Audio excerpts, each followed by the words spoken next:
Alrighty, we are here at the Sun River again. It's a different spot. This is my honey hole. This is where I usually come to catch pike. This is right in my backyard. Well, not literally in my backyard, but I literally just. Oh no, okay. I was like 2 seconds in, first cast. You gotta be shitting me. It's weeds. It's gonna be weedy here, but it's worth it. I usually do not get skunked in this hole. We'll see.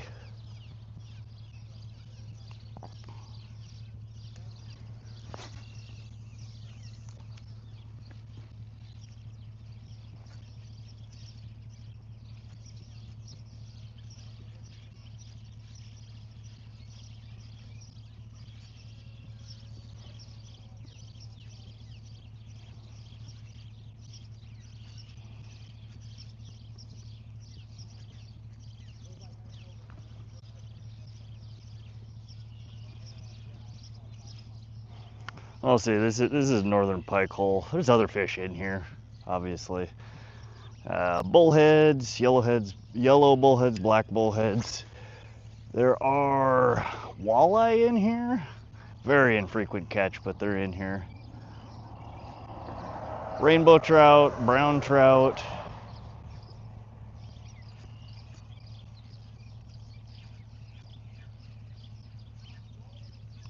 I'm sure there are others. Oh, what are they called?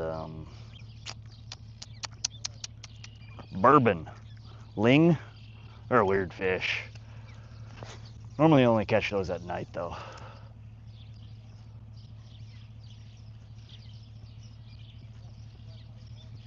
But I've caught some pretty decent sized pike out of this hole here.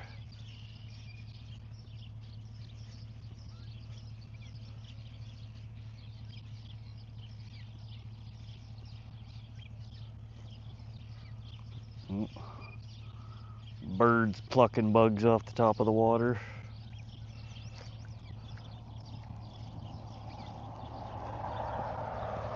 Welcome to whoever just joined. We are fishing for pike today. Oh, and they're gone. How many bars this serve? I got 3 bars. Should have good connection.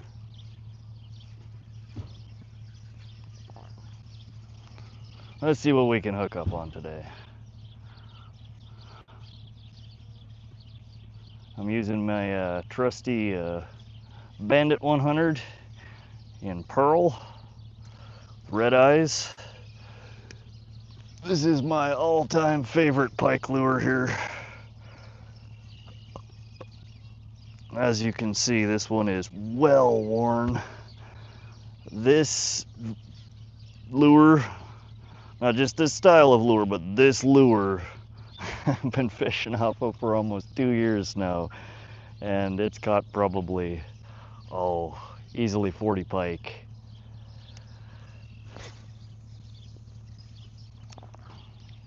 So we'll see if we can get lucky today. We've been to 3 different places today and got skunked the first 2. Did manage to catch a small carp and a couple of little perch at the 3rd spot. Nothing to write home about. But been waiting for the weather, the temperature to cool off a little bit, sun to go down a little bit. Pike tend to bite earlier in the morning. Dawn and dusk are the peak times. You can get pike bites all day long, but I don't like catching them in the heat of the day because I release most of them, and they're a little bit temperamental in the heat.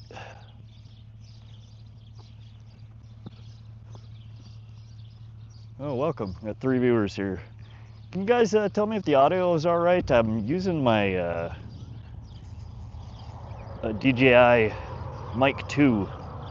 I have it Bluetooth to the iPhone, testing it out, seeing if it's working all right.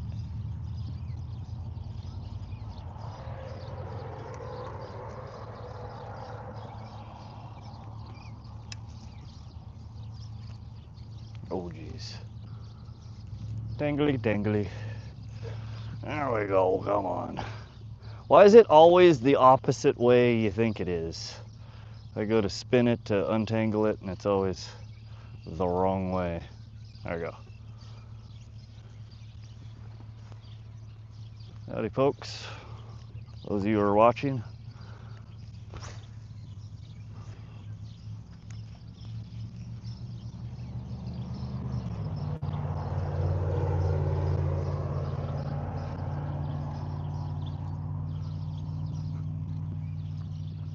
Welcome to Montana. Got some pretty decent pike fishing in this hole, usually. Hasn't been the greatest this year so far. There's been a lot of fishing pressure here.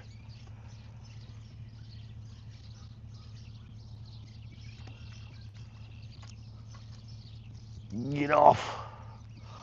Oh geez, we're gonna be dealing with this every cast. Like I fished here so much last year, I basically plucked all the weeds off the bottom, cleared it out.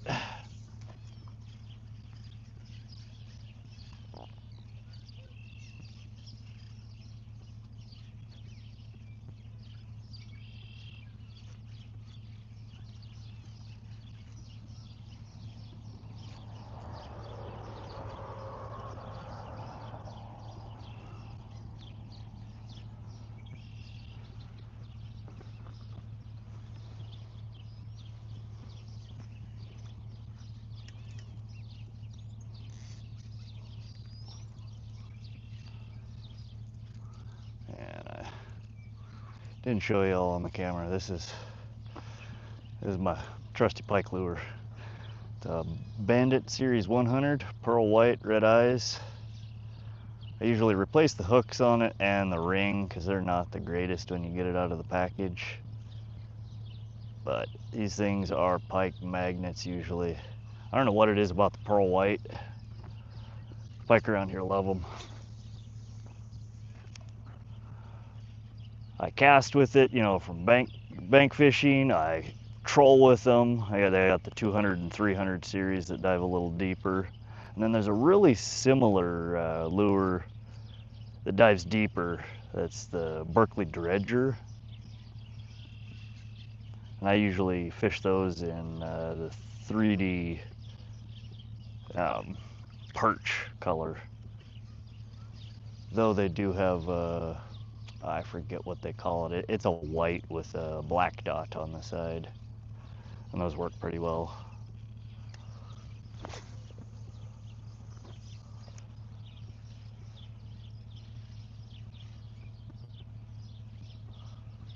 But I typically here, I do a very erratic retrieve.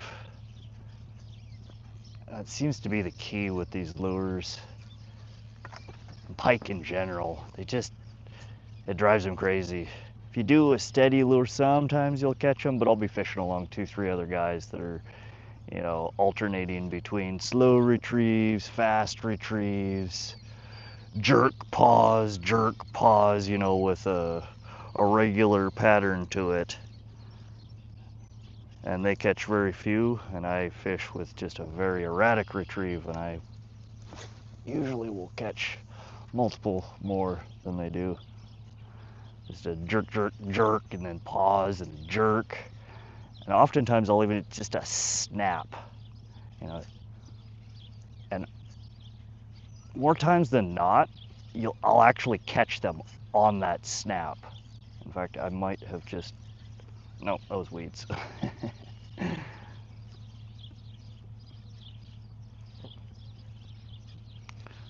But you just kind of mix it up. One way, another way.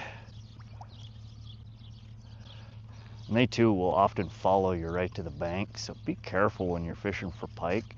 Don't think, oh, you know, I'm a foot off the shore, nothing's gonna bite it, and just yank it out of the water. Watch. I get more strikes with northern pike from bank fishing when it is right next to the shore. They'll follow you right out of the deep into, you know, 1-2 foot water.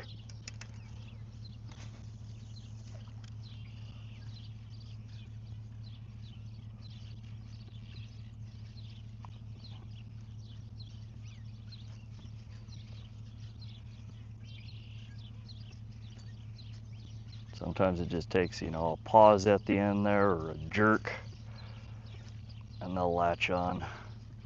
Holy weedy hell.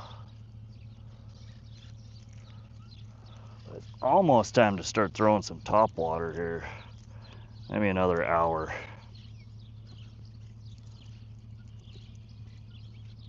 Oh, weird. Just snagged a... I'm not sure what this is. I don't know if that's a bug larva. You can see that. Freshwater shrimp. Any of y'all know what the hell that is?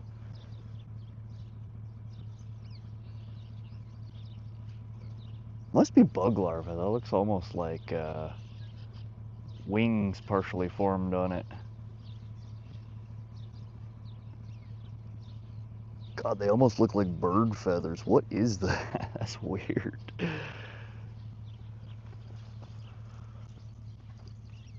And along the bridge up there, you can see, I think they're mud swallows. They're constantly in and out of the nest. They're nesting right now, so they all got babies. Every once in a while, a baby drops out of the dang nest.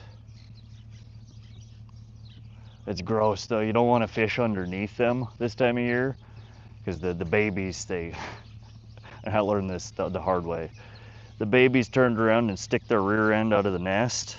There was just a follow. Dang it. Not even taking my own advice.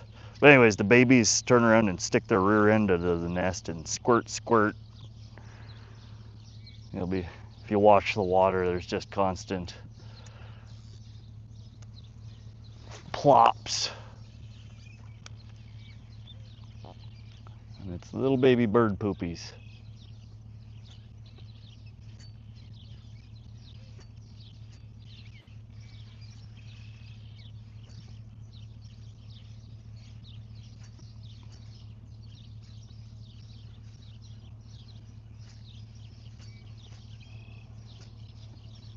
Oh God, those weeds have grown so much since I was just here 2 weeks ago. It wasn't nearly this weedy.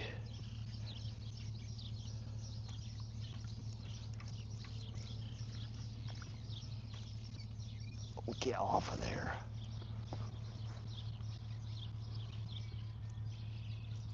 Oh wow, 12 people in here. Howdy guys. Feel free to chat. Like, comment, subscribe, whatever you want.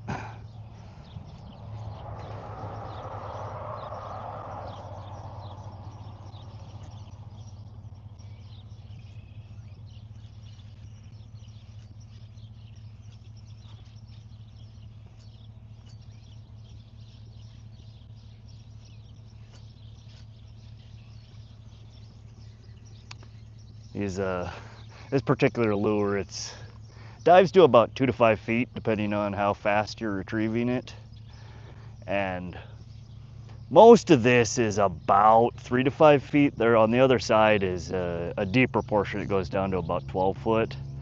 So the majority of the time I'm retrieving this, it's ticking off the bottom. And this, it's called the Sun River, but right upstream from here, another water body called the Muddy Creek spills in, and it just clouds this water up. So there's almost no visibility in here. So I think that just the fact that it's bouncing off the bottom constantly, kicking up a disturbance, is what attracts the pike.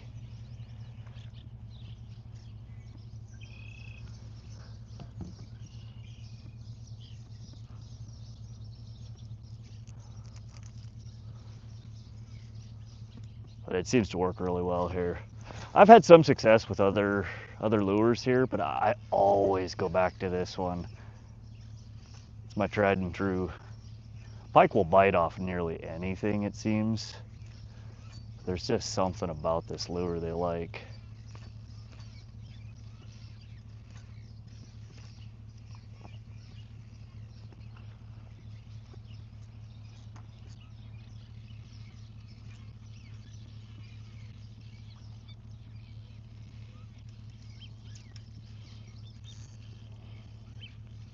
Oh, those birds are just crazy tonight. I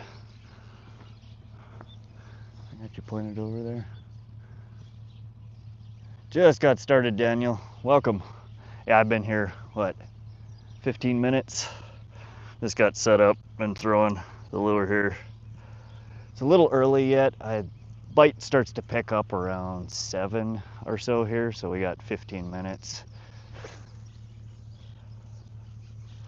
But it looks like it might be a good night. Been seeing a lot of surface activity. The water is really warm though. We've had an uncharacteristically warm past few days.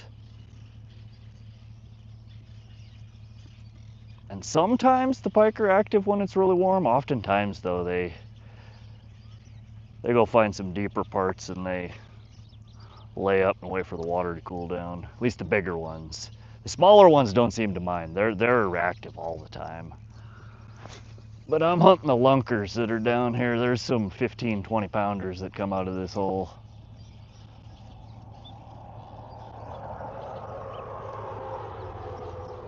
But no bites so far. You get lots of weeds,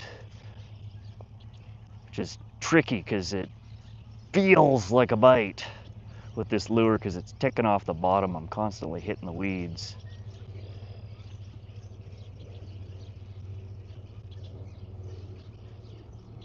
And it's super cloudy water today too. Was really windy earlier. The wind quit. Skies cleared up.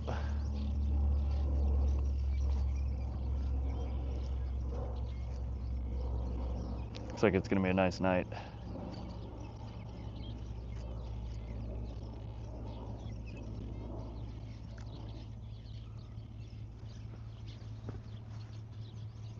Yo, Fishy Fingers, welcome back again.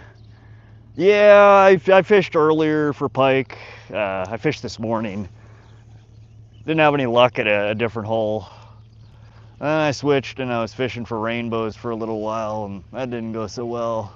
Then I went to the pond and did some carp fishing, landed one small carp and a couple of baby perch. So I took a break for a couple hours to let it's just been warm, really warm today.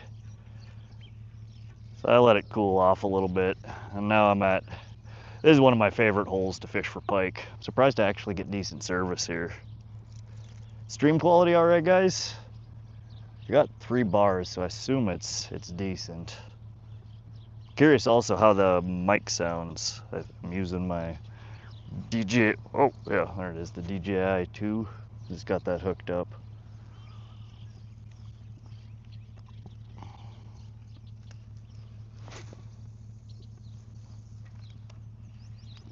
I've been running, just with the mic on the iPhone, but I wander away from it and forget that I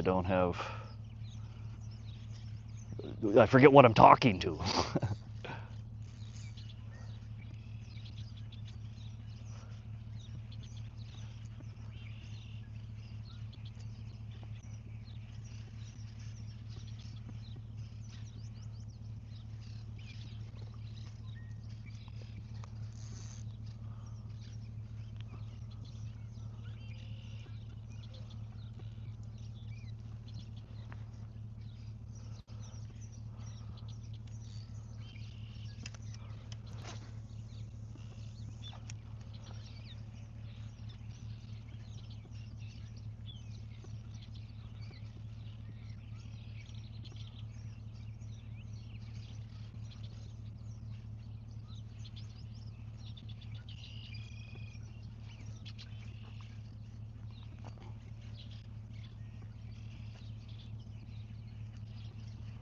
So where's everybody from?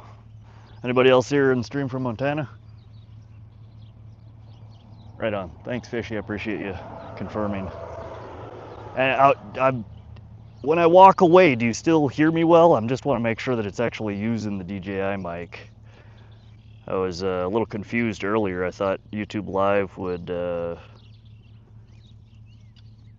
give me some kind of option to pick the mic that it's using, and apparently it doesn't.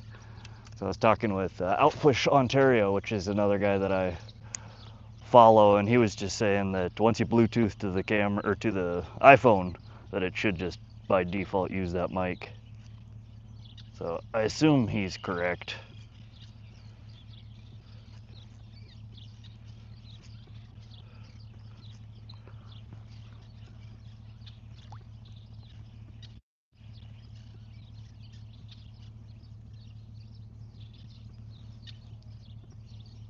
Oh, I caught another one of them.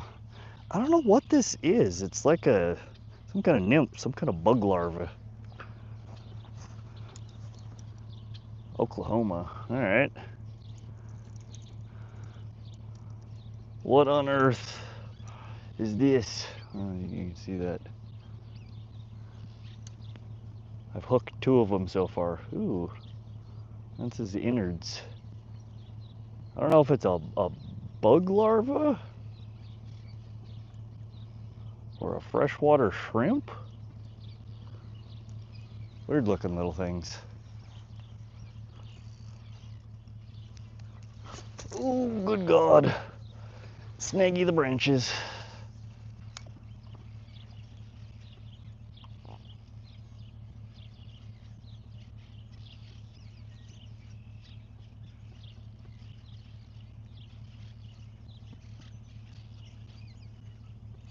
Oh, these weeds.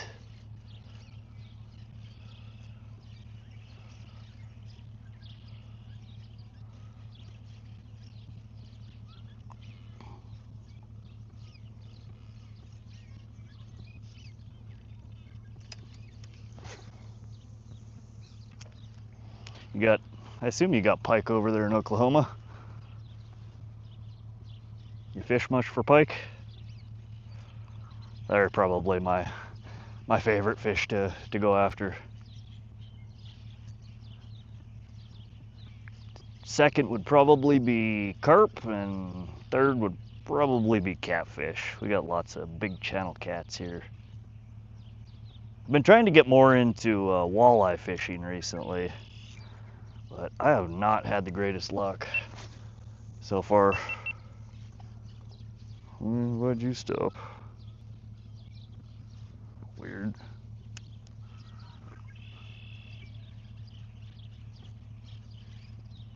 Everybody around here is either a bass fisherman or a trout.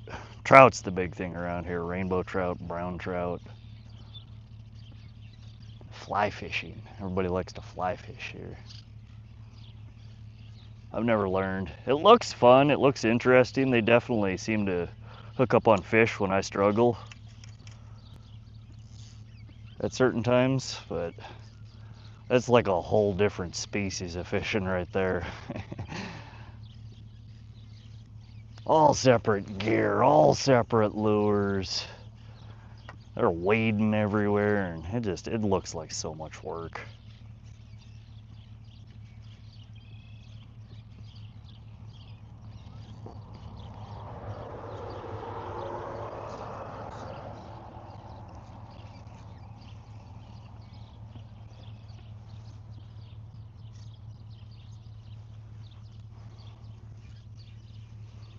Any of y'all fly fish?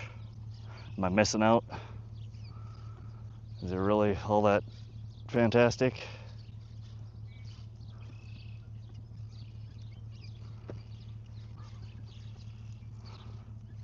I don't know. I don't really see what the appeal is.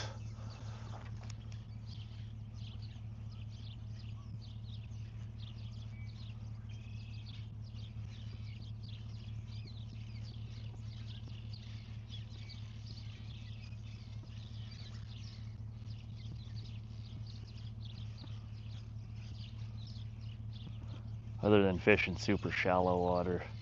See, people catch some pretty crazy things out of these. I mean, they're basically puddles in creeks that I think I would struggle with, standard tackle. But I normally don't fish water bodies like that. I need to get the boat back out on the water. These bank fishing trips are just to tide me over until I get the boat in the water.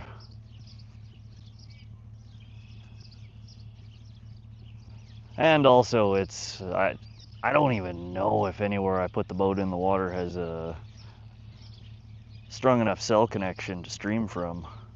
The place that I like to fish for pike, my favorite spot is Pishkin Reservoir, and I get like 1 bar of service in two different places on the lake, which would most definitely not be suitable for streaming.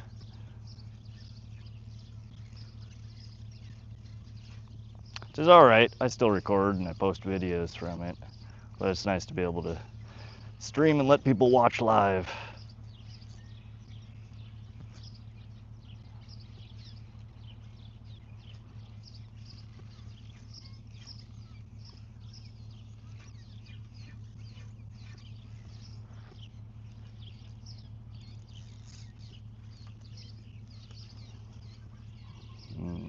Caught our first stick.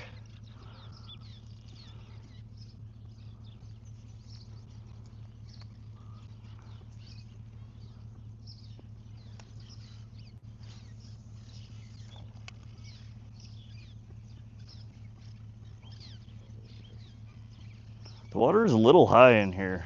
It's definitely risen. There's normally a rock right where my net's sitting here that I stand on.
Oh god, those baby birds are just little poop machines.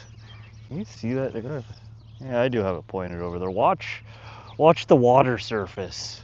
It looks like fish jumping, but it's not. It's all these little mud swallows that are up in the nests. The little babies turn around and stick their bums out and squirt.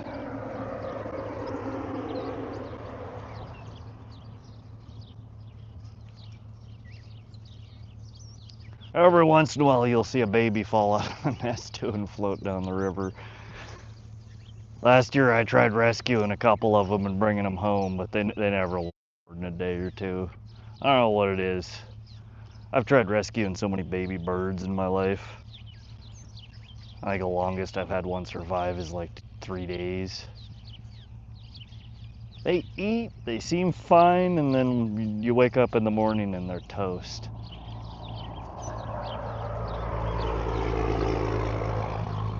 I ain't doing something right.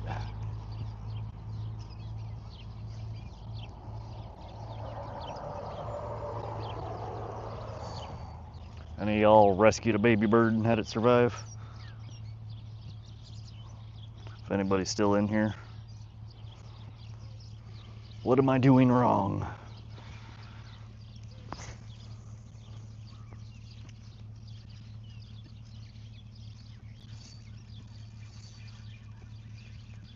Oof. Weeds. Got me excited there for a second.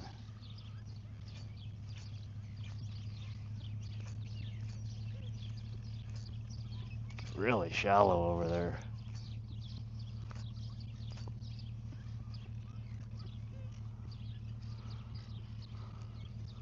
Ain't gonna catch a fish on that.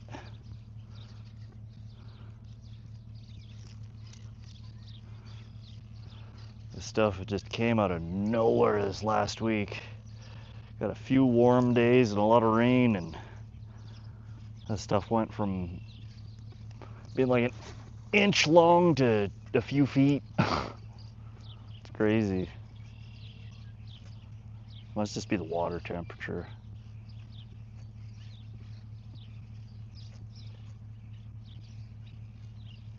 See, now over there is where I want to fish. I don't know if y'all can see this. It's private property though. There's a mudslide over there. Right on the other side of it, the far side of it, is a nice big deep pool. And there are some monsters that live down there. But the people who own that property won't let anybody but family and friends fish it. And I am neither. Which is unfortunate. Every once in a while when I'm down here, I see somebody from their family down there fishing, and they pull some lunkers out down there. Oof.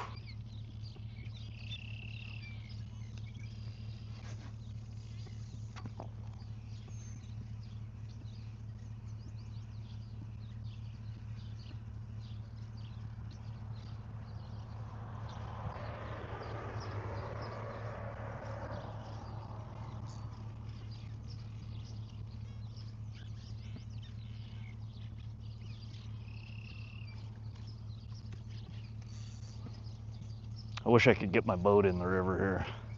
It's just so shallow. A few people that I know bring little canoes down here and go upstream a little bit. Fishing's way better right around the bend. Isn't that always the case though? The other side, around the bend, right where you can't access it is always the best fishing.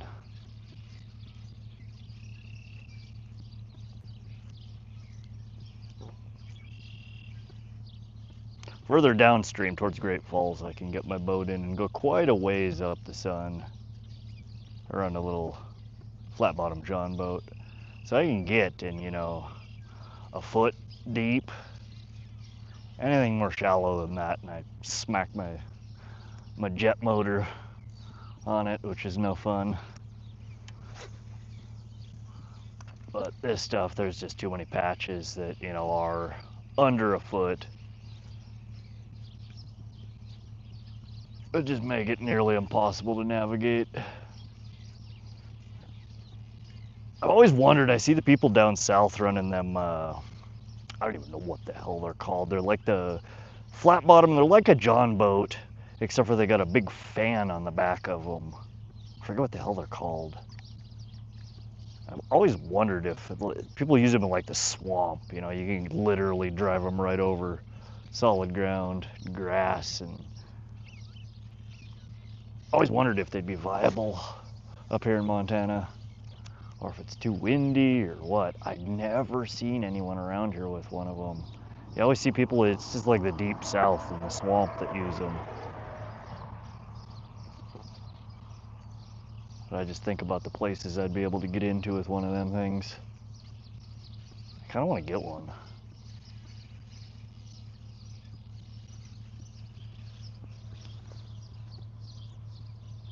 Any of y'all know what them things are called? They're like flat boats with the big industrial fan sticking off the back of them.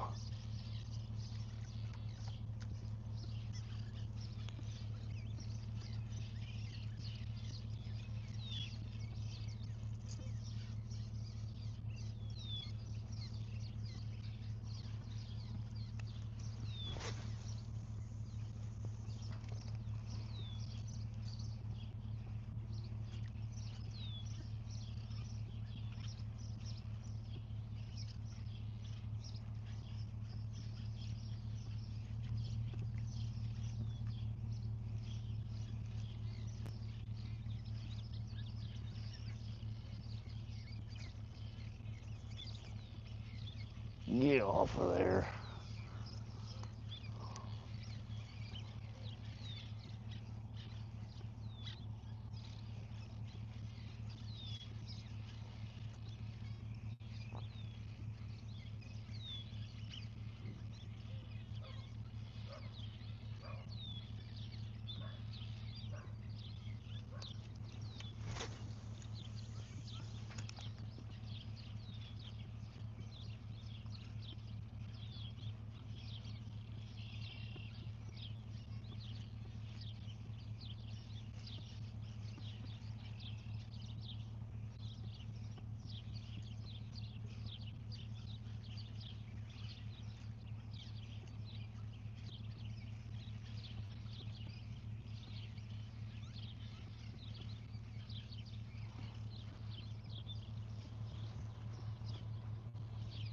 Got one loyal viewer here, whoever you are. Everybody else left. It's alright, nobody likes watching streams, so you're not catching fish.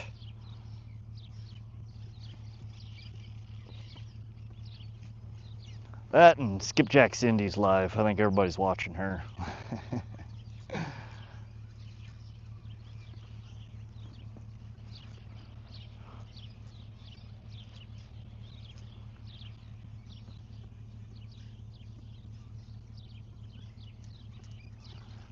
She's usually got 50, 100. God, I think I've seen her with like 250 people in her stream.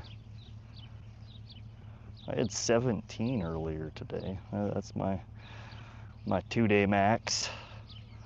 I've just been live streaming for 2 days now. Oh, what are this? Oh, the weird snag. Never get snags in here. Get off of my line. There we go. I think I found the one branch left in here.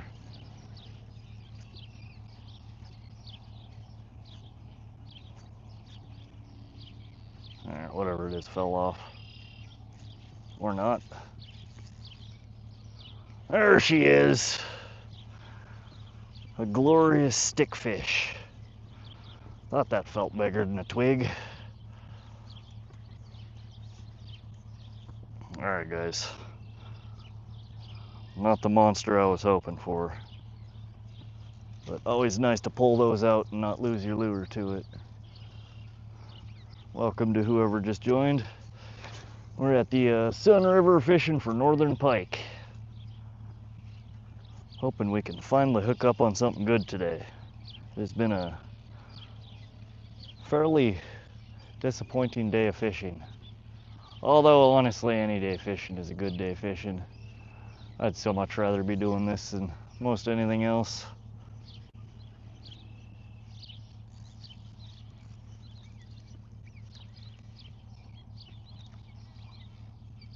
Definitely more fun when you're catching stuff though.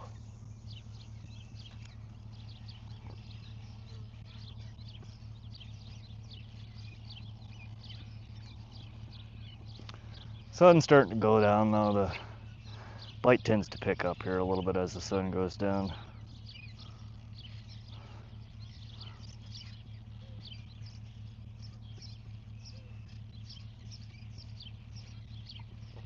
Do need to go grab my soda from the truck though. I am a wee bit parched. I will be back in just a moment, guys. I don't know if you can hear my truck up there running. I'm charging my other phone.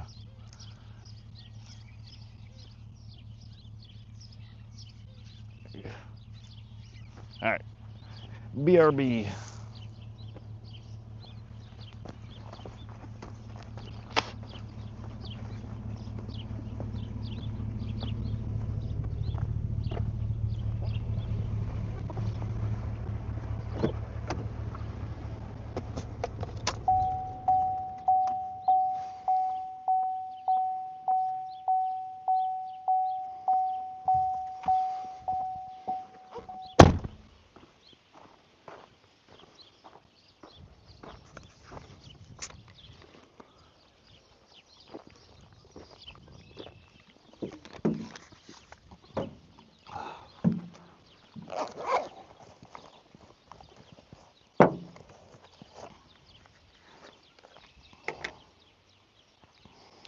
I am just away from the camera for a sec here, grabbing a soda and my other phone.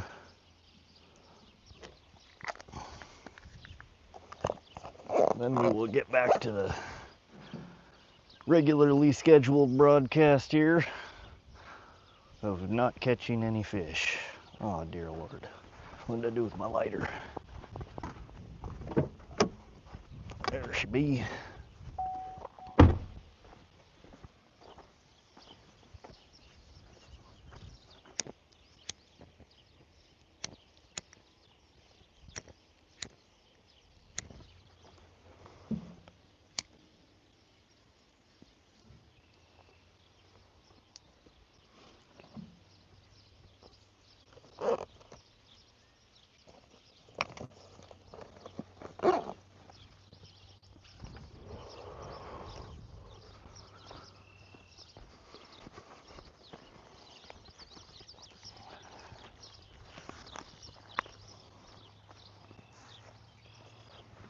Hello, those who just joined. We are back to fishing here. Just had to take a quick break to grab my soda, find my lighter.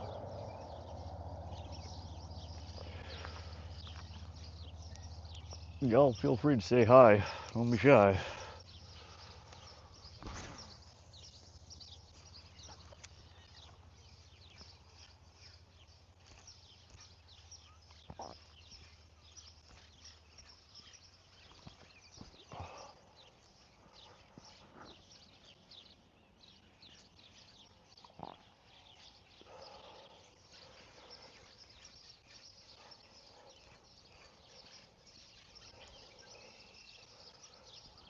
As soon as I start to see a little bit more top action here, I think I'm going to switch to either my dragonfly topwater or maybe even a whopper plopper.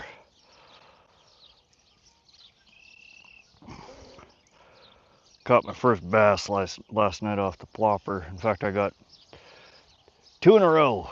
They're just babies, but I have used that dang thing at that Largent Bend pond a dozen times probably and never got a single hit off of it.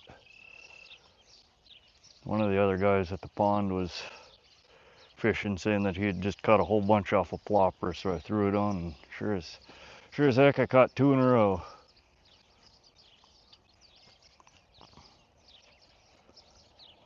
I've never had any luck down here on it though, it's on.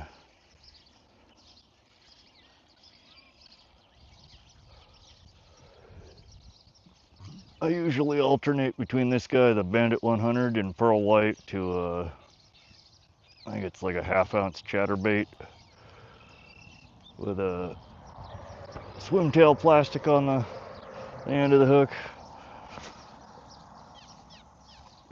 Occasionally I'll throw a spoon down here. They do all right.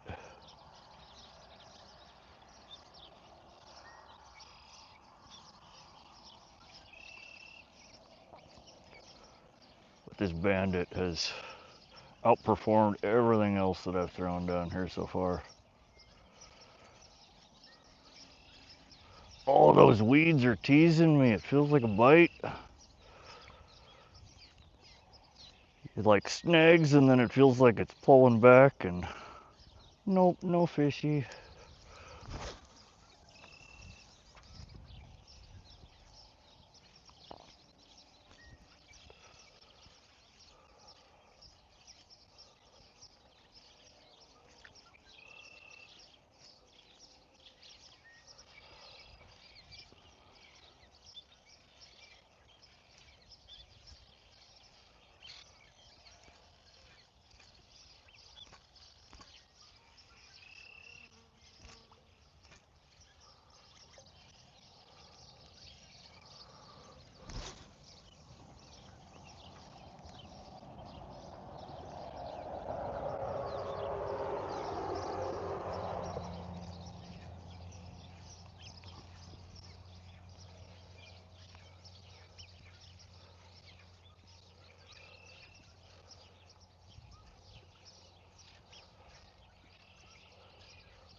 I got some big fish splashing down there.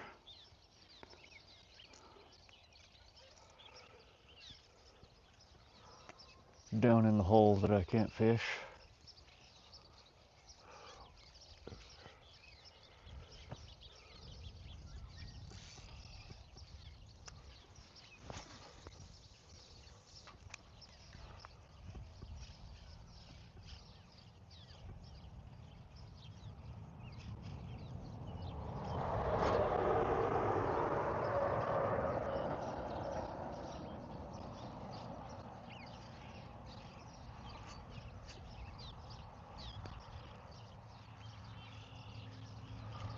What do y'all use for pike? What's your favorite lure? One of you guys got a fish for pike? No, the only one that's left. Mia, is that you? Are you lurking?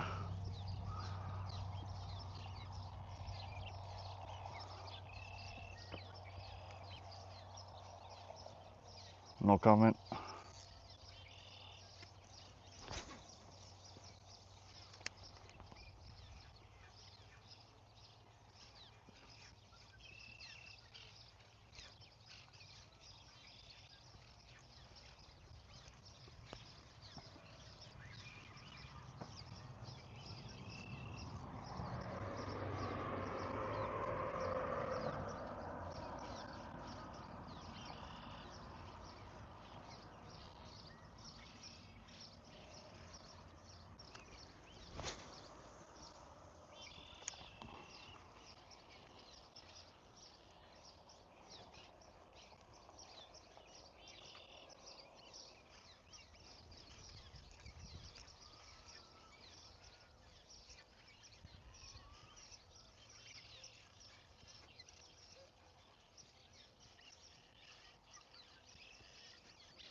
Welcome to those that just joined.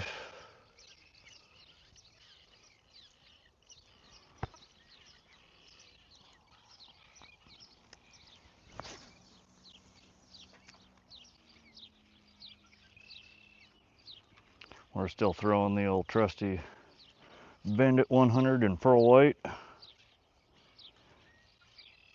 We've been on it for almost an hour now, though. That's usually what I limit it to. If I don't get a bite here shortly, I might have to switch it up.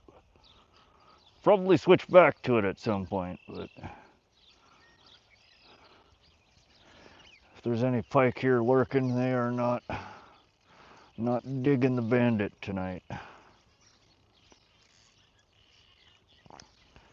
The spot's weird though. The pike, they seem to bite in waves. Like I'll get, you know, an hour of really good bites and then it just shuts off. And I'll get, you know, a couple hours of nothing. And then out of nowhere, the bite just turns back on.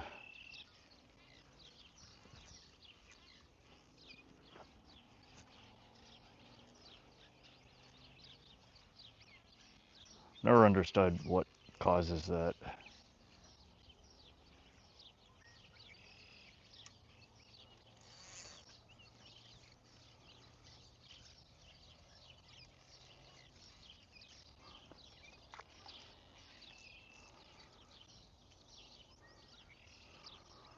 And for those that didn't see, that's the lure we're throwing.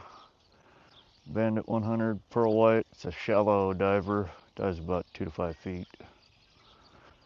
Most retrieves that come back, the nose just covered in mud.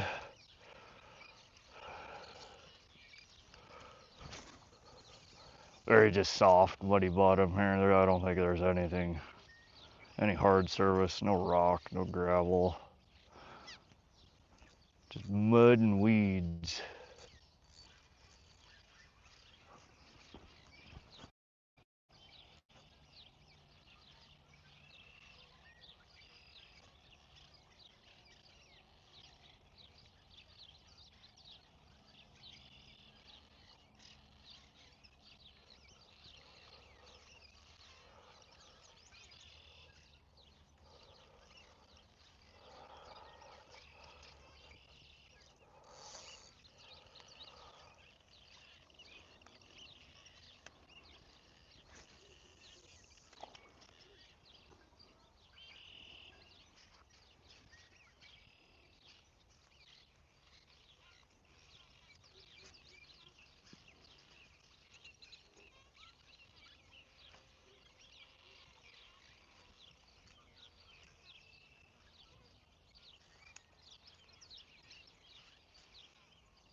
Get off my line. Or not.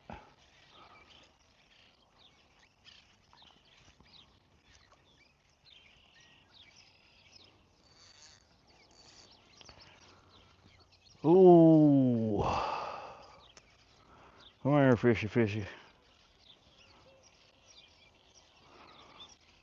The only thing I don't like about fishing this spot, and rivers in general in this area, you're only allowed one pole.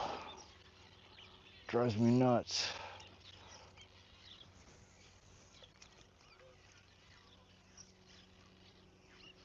I gotta drive 90 miles north of here to get into the eastern, well, it's like northeast from here, to get into the eastern fishing district in Montana. And then, in a lot of the rivers, they permit not one pole, not two poles, but 6 poles. 6 poles with 6 hooks each. Right here in Central Fishing District. Whoa! Oh, my cigarette. Poor guy. In the Central Fishing District, in most lakes, rivers, streams, it's 1 pole, 2 hooks. In ponds, lakes, reservoirs, sloughs, basically closed waters of body, or bodies of water, waters of body, yes, waters of body. Bodies of water, they allow 2 poles, 2 hooks. At Eastern, 6 poles, 6 hooks, which is crazy. I mean, trying to manage 6 poles, even just with 1 hook, is a nightmare. It's fun, it's chaotic. I have, I think one decent video posted of me fishing in that area. I think it's the video title, if you look it up, it's 7 species, how I caught 7 species in one day off of one river. Yeah, I mean, you're fishing with, I think I was fishing with 4 or 5 most of the day. Even to get up to 6 is just ludicrous. There's so much activity. You get action on one pole. By the time you get to it to pick it up, you got lines hitting on, 1 or 2 other poles. But you pick up the pole that, was dinging and it's gone. I think somebody just pulled up here. I hear voices in the background there. Square bill, nice. Yeah, this is, hey SoCal, welcome back. This is my favorite lure. This is my go-to for pike, for walleye, any aggressive game in shallow water. It's a Bandit 100, dives to about 2 to 5 feet. And as you see, this one's a muddy bill. It just pounds the mud the whole time, ticks off the bottom, drives the pike crazy here. Pretty weedy though. This last week of warm weather has just toasted the water up, and it is getting ridiculous weeds. I gotta pop up here real quick and see who's at this spot. I know a lot of the people who fish here. A lot of y'all are off Fish Brain.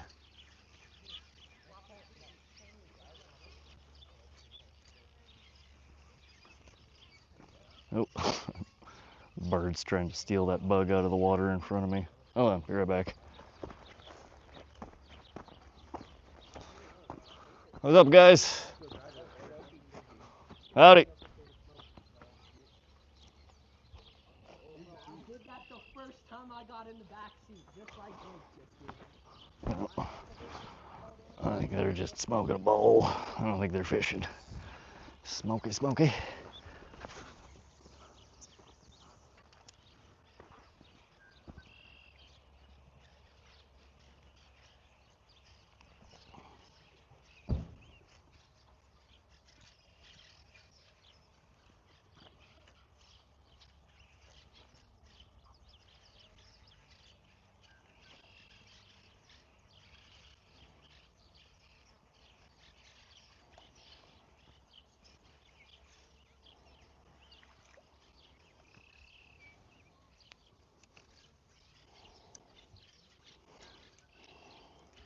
Alright, it's about that time to catch fish.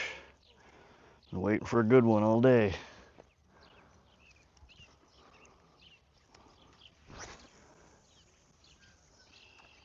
I don't know if y'all watch a lot of fish streams. I do. I don't know, I tend to gravitate towards, subconsciously, the streams that end up being people fishing with the goddamn forward-facing sonar. Oh man, see, this is what I'm talking about. I should throw this on a hook and throw it out. Oh geez, it's twins too.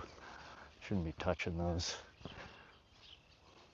These mud swallows that nest up here. The damn babies, they turn around to poop out the back of them, but in doing so, oftentimes yeet themselves out of the nest, and there's, it's 2 dead babies. Those would probably be wonderful pike bait. As morbid as that is. I do not think it's legal though. I don't know. What do y'all think? Could you use dead baby mud swallows you found on the side of the river. They count that live bait, cut bait, artificial lure, natural bait. Ooh, I'm seeing some bubblies there. There we go. Let's throw over that. Sometimes it's the carp, but oftentimes the pike, they'll sit at the bottom. I don't know why the hell they bubble. If it's some kind of communication, if they use it to attract prey fish. I don't know what it is. I gotta look that up sometime. Why the hell do fish bubble? I know some fish do it as part of like mating ritual or as some part of the mating process. But pike do it. And they're not spawning right now. Pike spawned a month ago? I don't know, or earlier in the season. That, and I think they have a late spawn as well, like in the fall. But I know when I fish the Missouri River, there's a place close to here called Broadwater Bay. And I usually, when I fish there, I'll throw this lure or I throw just jig and rubber, you know, plastic at the end. And casting into them little bubblies over there will quite often produce a bite.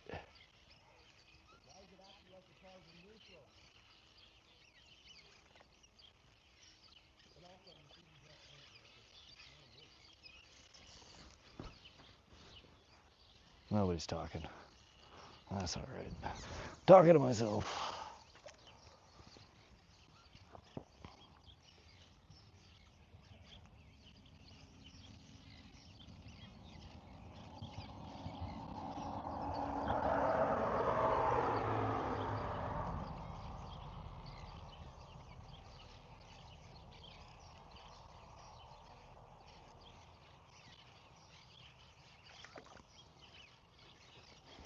All right, a couple more casts with this and we're gonna switch her up.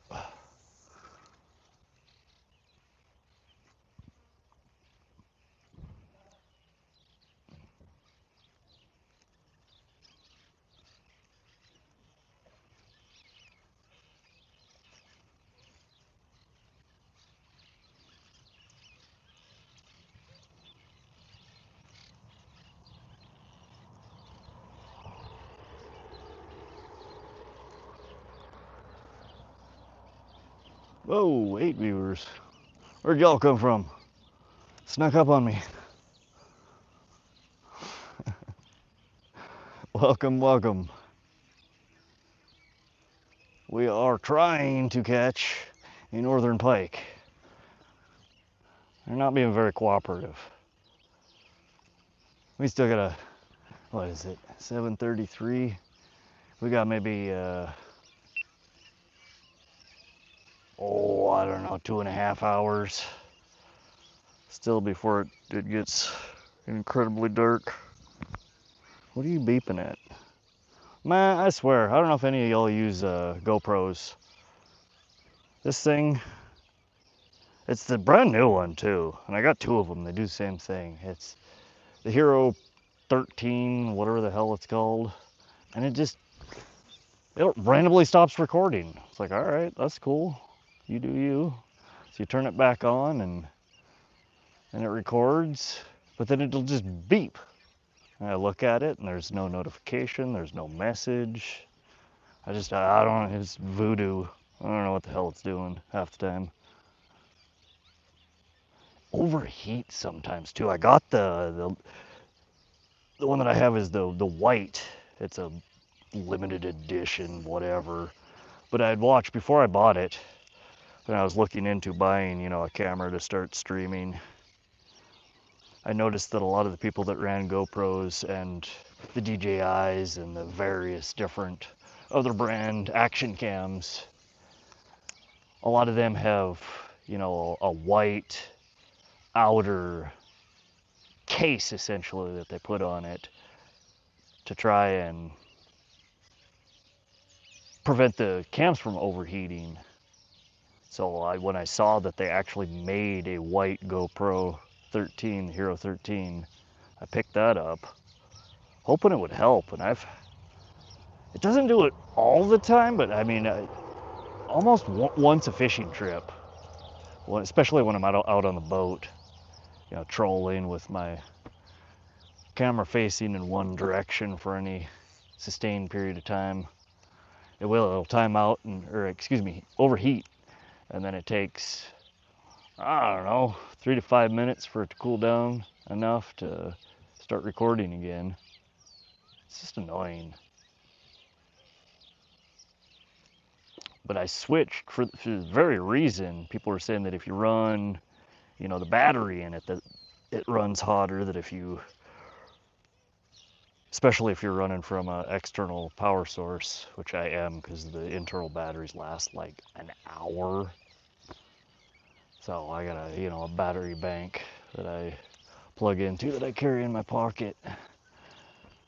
But it said that if you run the battery and that at the same time, that just the fact that the external battery is charging the internal battery creates even more heat. So you take the battery out when you run it on the external power source. The dang thing still overheats. But I've seen people with little USB fans, like CPU fans almost, just little fans that are attached to their GoPro mount or to the GoPro itself, blowing in the battery door that they've removed.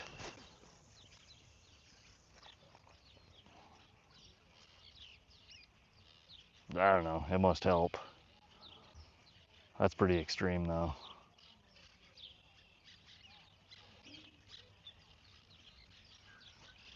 I think we gotta switch up to a different lure here. Hey, all that joined, the 4L. SoCal must have dipped. I assume probably in Skipjack's Indies. I think a lot of people that would otherwise be here are probably in Cindy's. I don't blame them. She usually got 2-3 people on cam and they're acting a fool, being entertaining and shit. I'm not so entertaining. Ooh, might help if I could catch a fish here. Today's just been bunk.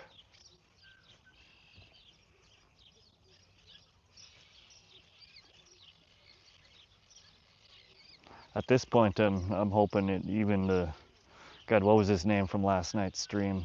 Boofing Jalapenos. Good man.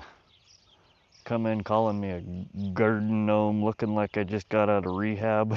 Fucking.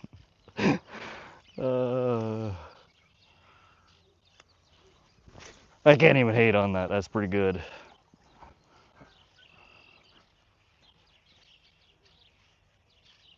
I can't get over the fucking name though. Boofing Jalapenos. What even? Sometimes I don't understand what's wrong with people these days. Who am I to judge though? I mean, my channel name is "Wanna See My Rods."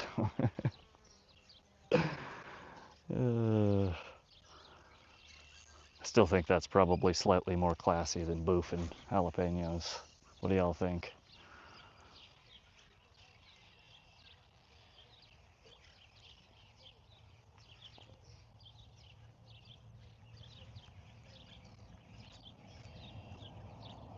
I keep saying I'm gonna switch this out. I love the throw in this lure. I'm so used to the action on it. It's one of the only lures that I throw that my retrieve is just intuitive on it. I know what works and what doesn't.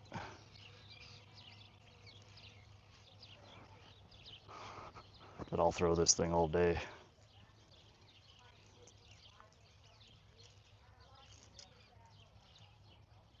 These kids that are back here that stopped. I think one of them's back there freestyling. I don't know if you can all hear him rapping. All right, let's go pick out a new lure.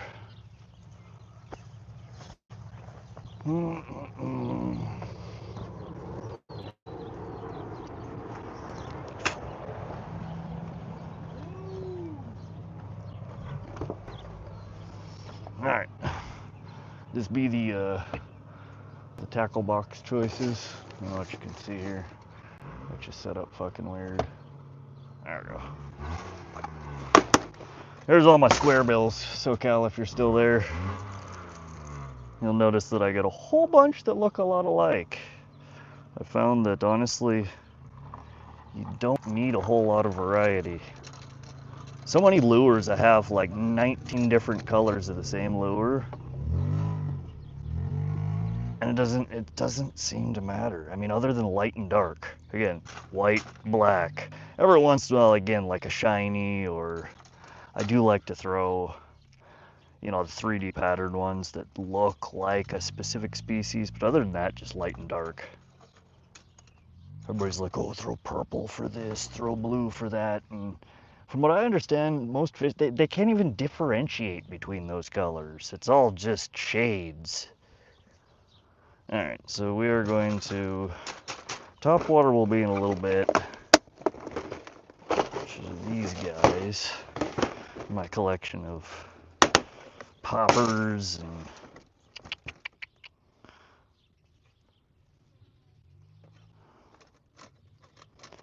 that water is so muddy, mucky right now. They can't see a damn thing. I need something that rattles. We need a noise maker, something that's really going to disturb the water.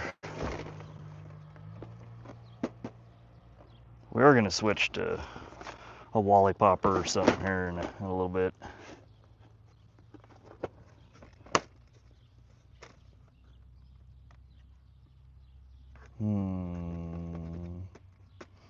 See, like right now, gold might be all right. We do still have a bit of sun shine off there.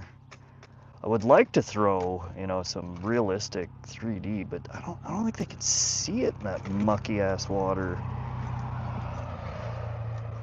You know what? We are going to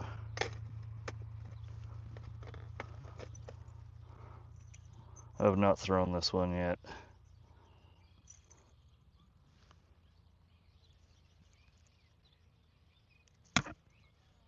I think it's a 3/4 ounce. Oh, that's, yeah. No, I got some plastics. I'll rummage one out of my jig box. Alright. Let's go get this guy rigged up. Hello to all that joined. We are switching from the Bandit to a chatterbait. Got the orange black. I just gotta find a jiggly to put on the end of her.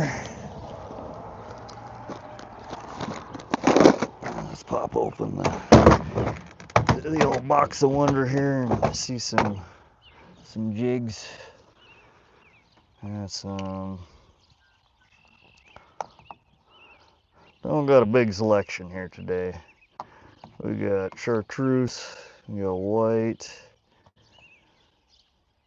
These ones, the watermelon, I think they call this. You see that? They work pretty well. I think though, I'm gonna have to stick to the white paired with.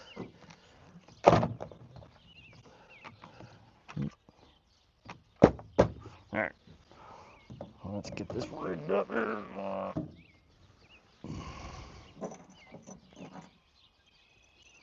And this guy's brand new, never been thrown before. I hate these rubber things they put on the hooks. Never seems to fail. I struggle trying to get the dang things off. Especially the ones that come on treble hooks. You get like one of them off, it's easy. And there's always at least one of them that it's like it just does not want to come off. Alright, which way is up, which way is down?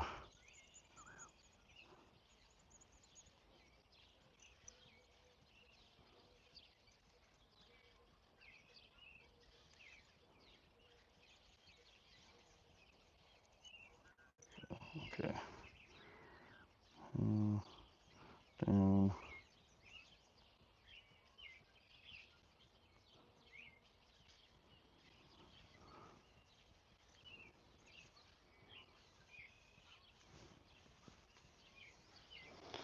You want to be slow and steady with that. Get it right down the center if possible.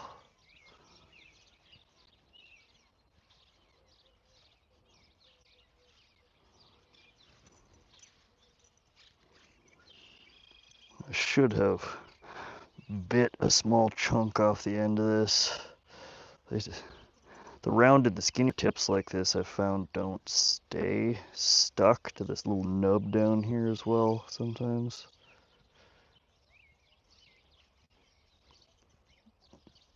Extra little.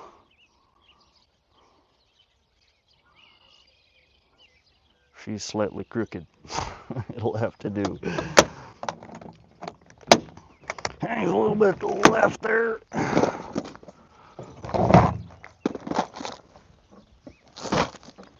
Alrighty. Hey Josie, welcome back. Oh, it goes. We are still pikeless for the day. Trying a different spot on the Sun River. This one's right near my house. And it has produced quite a few pike for me in the past. So I thought we'd give her another try. And this spot seems to have a little better internet service. That last spot that I was at that you guys were trying to join, the cell connectivity, it just kept dropping from 2 bars to 1 bar, and at 1 bar it was just, y'all said it was buffering constantly. 2 bars seemed to work though. This spot's got 3 bars. Hey Be Wild, what's up? How you guys doing? We are switching to a new chatterbait here. We got the orange and red, the black paddle on it, and a white plastic on the end. We're gonna see. This water is so murky here, so muddy. I don't think they can see a dang thing in here, so we're putting something in the water that's gonna create some disturbance, some chatter, something for them to zone in on. We are attempting to get a northern pike tonight. This spot is fairly decent for them most of the time. We have not had any luck yet tonight, but we've been here 80 minutes, an hour and 20 minutes. But right now is the perfect time of night for them to start biting. It's starting to cool off, the sun's going down a little bit. They seem to get more active. I know, especially when I go trolling for pike. I get hits real good in the morning till 11 o'clock, sometimes maybe noon. The peak of the day, the sun comes up and the bite just shuts off. It falls off the scale, and then as the sun starts to go down and it cools down, it's like a switch is flipped and they just start biting again. We're trying to get one of them to bite. Oh, northern pike is my absolute favorite. What do you say? Northern pike, some walleye, whatever you want to call.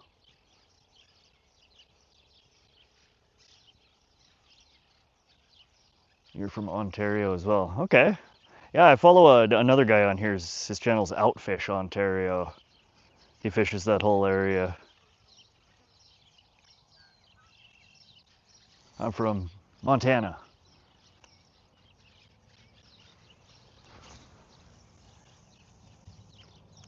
Bass, huh? You'll get along with Josie that's in here. She's also a bass fisherman. I don't target them often. We don't have a whole lot of water bodies around here that have decent bass in them. Not like a lot of you places have. But the local pond that I fish at, for the hell of it, I tried targeting them last night and caught 2 little ones off a whopper plopper, or a Not a brand name whopper plopper, it's a Trucend, which I think is an Amazon brand. I found it at this fishing spot actually. I find more fishing lures here. In fact, before I leave, I should go check out underneath the bridge. I find one almost every time I come down here. Oftentimes brand new, barely used. People just set crap down on the ground as they're fishing here and forget to retrieve it when they leave.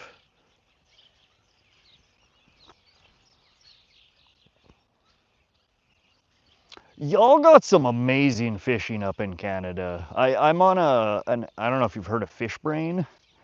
It's an app. People track their catches, where they're catching them, what they're catching them on. You know, it gives you some predictions as to when bite times are, and it's integrated with Navionics maps, so you can see depth charts and what do they call them, bathymetric maps. I don't think I said that correctly. But anyways, I follow pike catches for the world on the app, as well as tiger muskie catches. Holy crap, man, y'all got some choice northern pike fishing up there, at least in Western Canada. There's a couple people that I follow up there, and man, they are just regularly pulling out 15, 16, 18 pounders. And they're all, you know, just pristine looking. All the big pike down here, man, they look like they've been through hell and back. They fought, you know, to keep keep top of the food chain. Y'alls are just living like kings up there in the cold. Monster muskie? All right. Yeah, we don't have muskie here. There are a couple ponds, well, half a dozen or so water bodies, I want to say, in the state of Montana that they stock tiger muskie, which is a cross between the northern pike and a muskie. And I know that in a couple of those water bodies, they get pretty big. There are, you know, 50 plus inchers that are pulled out of there. And I've fished, there's one near me called Ackley Lake. It's about an hour and a half drive. I hit it up, you know, half a dozen times a year usually, trying to catch one. And I had one last year at the side of the boat, you know, had it on the line and got it close enough that I could almost net it and see it. It wasn't a monster, it was about 30 inches. But she shook and she spit the hook and she went on her merry way. But I keep trying. You know, a guy who hooked into a muskie one time, it was so big he couldn't get it off. See, that's what I'm talking about. That'd be kind of slightly scary though. You know, pike, muskie that big, they get some gnarly frickin' teeth. And I'm not a big man, so a fish like that could probably literally eat me. That's why I don't fish in the ocean. I would still love to hook into something like that though, that would be fun. You do much muskie fishing yourself? Got a 12-pound walleye off a bridge similar to the one you're standing there. Oh yeah? That's always, it's fun fishing off bridges, but catch it when you hook into something big, it's always like, oh damn, why am I fishing off a bridge? Because I never seem to have, you know, one of the, I don't even know what they call them, a bridge net, a ledge net that you can drop down. People that fish off of piers oftentimes use them. It's like when I was down in Florida years ago, I was fishing with my brothers off a bridge near Fort Myers, Florida. And it was just on a, you know, a bay, an inlet, and ended up hooking into, it's like a 4.5-foot wide stingray. And it was a taller bridge than this. And it was all I could do to get that damn thing up over the side of the bridge. The hell did you catch a 12-pound walleye on? What were you using?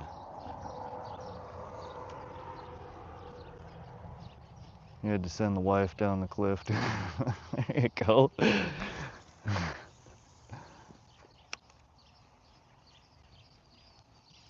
Sounds good to me. Got somebody else to retrieve it. I'll fish off the bridge all the time.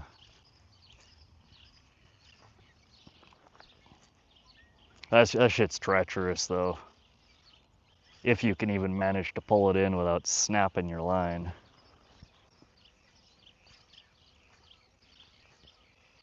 There are walleye in here. I've gotten them to bite only a couple of times in the years that I've fished here. Apparently it used to be really good walleye fishing here. I don't know what happened. I don't know if the pike just took over or if, you know, the water quality, the water temperature changed, something changed.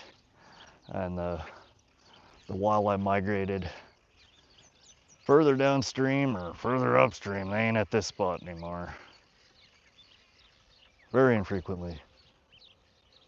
12-pound tests. See, I used to, when I was a kid, I used to fish with lower test line like that. I got sick and tired of breaking stuff off.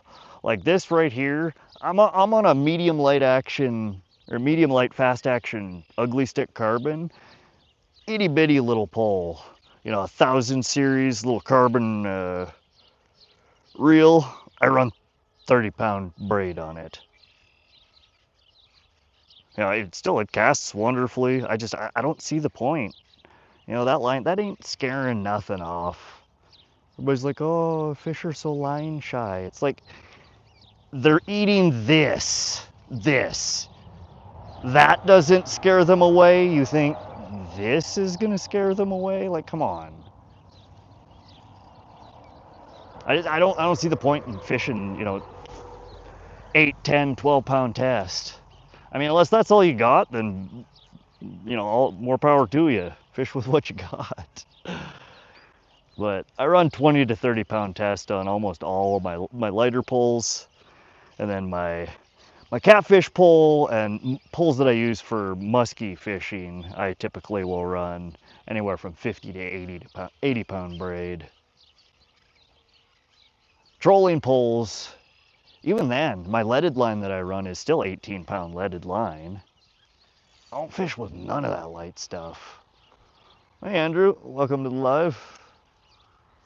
You find it okay as long as you use a leader? You don't use a leader, they just bite through. Yeah. Well, like right now I'm using, I think this is, it's either a 60-pound or an 80-pound steel leader.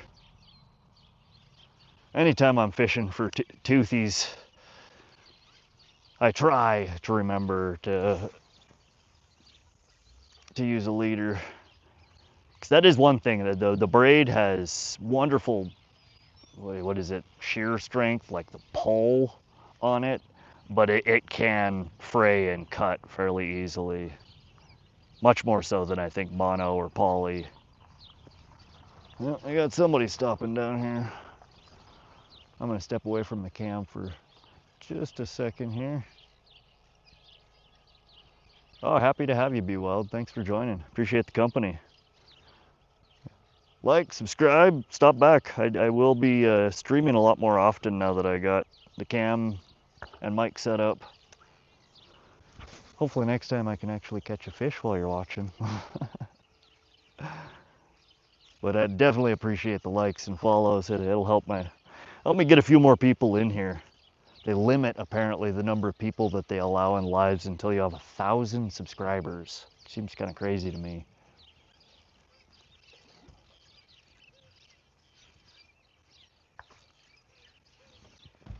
All right, I'm gonna hop up and see who just pulled up here. I will be back in uno momento.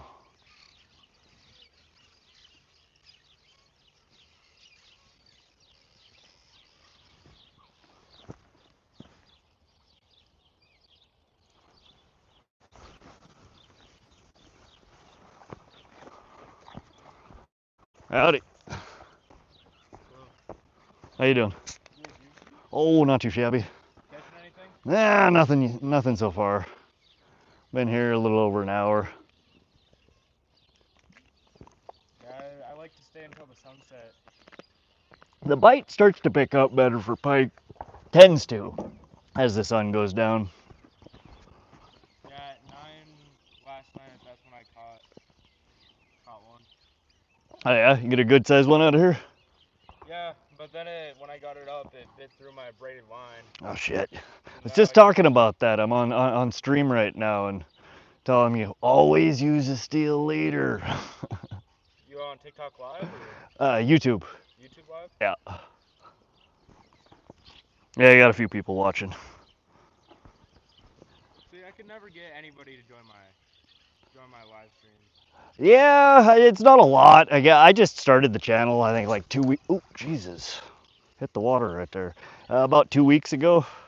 So, I mean, it took that long to get the 50 subscribers or whatever it requires in order for you to go live now. But I've been getting a decent amount of people in the room. That's good. Probably get more if I could actually catch something.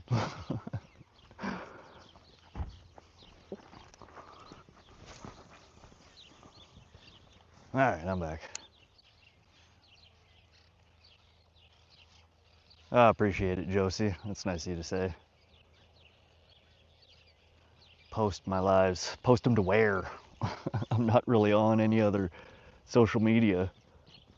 Oh, I think we grabbed another branch. One of the few that are left in here. I'll pull out the Loch Ness Monster here. Did you remember your leader today? Yeah. Yeah? Okay. I actually grabbed one. Was that a perch crankbait? Yeah. That's what I have multiple of these, and that's what I caught my last one on. Right on. Yeah, I've had best luck down here on crankbaits. Right now, I ran a crank for an hour and didn't get any action off of it, so I switched to a chatterbait. Now we got a log here.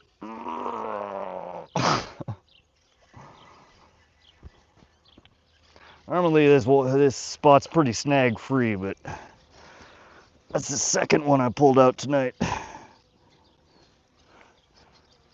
don't go towards that barrier over there. Yeah, there's some snags in between there, and one right at the corner if you hit deep right there, but it's... Yeah, that's what I'm talking about. It killed two of my crankbaits. Oh, yeah.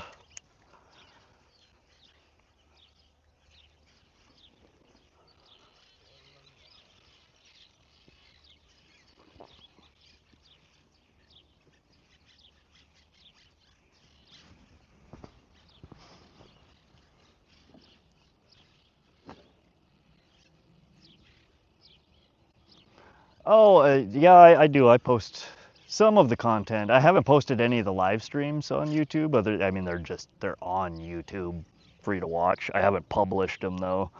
Normally I take what I record on the GoPro and edit it and make shorts and videos out of it. I should start some other social media though. It'd probably help. Tapping into viewers from, you know, TikTok and Instagram, and that's a lot to do though. I need to find somebody who will post content for me between the platforms. Right now it takes me, like, I do 8 hours of fishing and it takes me probably 12 hours of editing to post, you know, a video and a couple shorts to one platform. So I end up doing more editing and messing with the footage than I do actually fishing, which is, it's all right. I mean, that's part of what you do. But I don't want to spend that much more time dinking with editing than I am fishing. You lose something?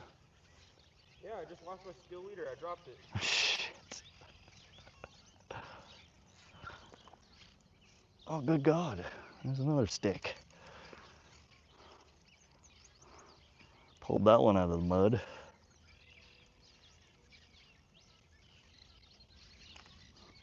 Well, you need one, let me know. I got a whole package of them. Okay. Should be around here somewhere because I felt it leave my hand. I stopped right away. I do that all the time. I carp fish a lot, and I fish with a bell on the end of my pole because I'm usually running a couple of poles. And when you get a big carp hit, you know, I bend the pole down and it whips back, and oftentimes it launches the bell. And you spend freaking an hour looking for the bell. It's no fun.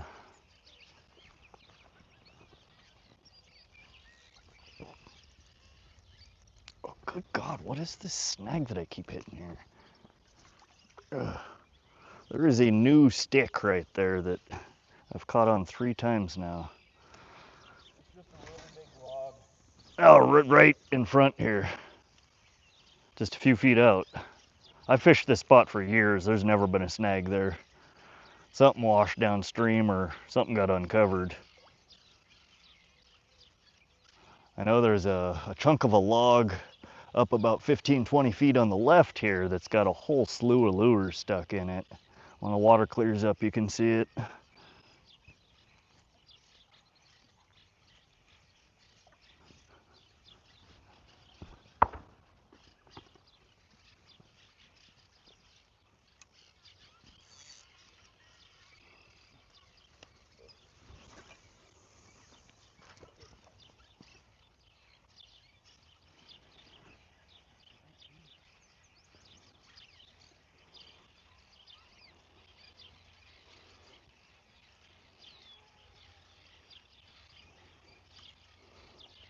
Now's about the time you wish you fished with neon orange leaders.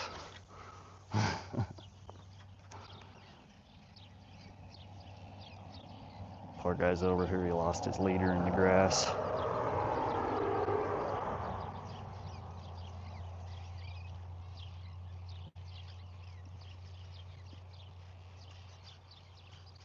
Oh, wake up, Pike. Good God. Oh, oh! Right as I say that, that was definitely a hit. Come back.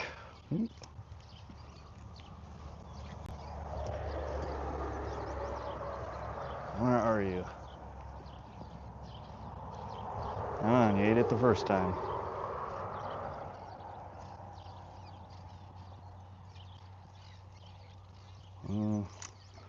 There's a stick. That's not it.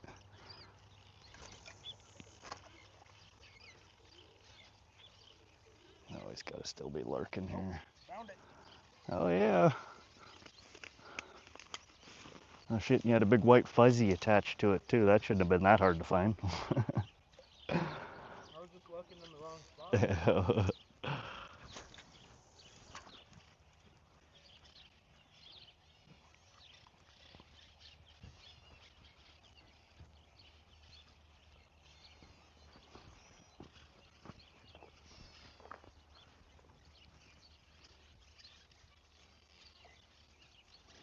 So your tornado warning passed, Josie?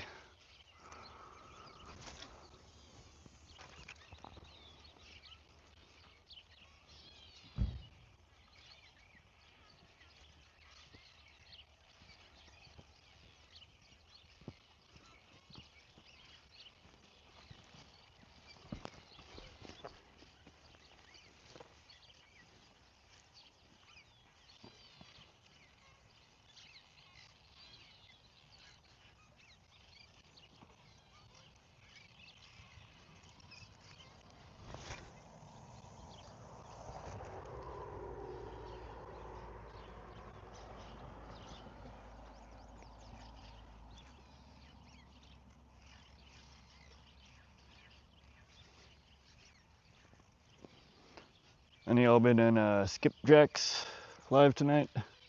She catching anything over there? The last one I watched, she was hauling in some pretty big hogs. They got such massive catfish over there.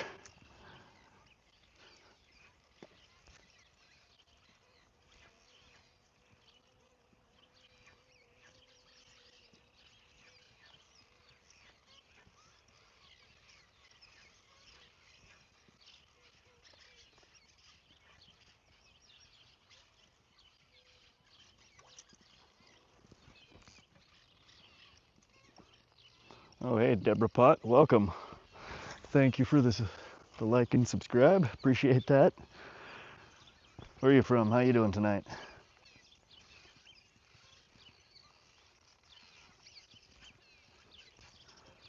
We're still trying to catch the first pike of the night. They ain't cooperating yet.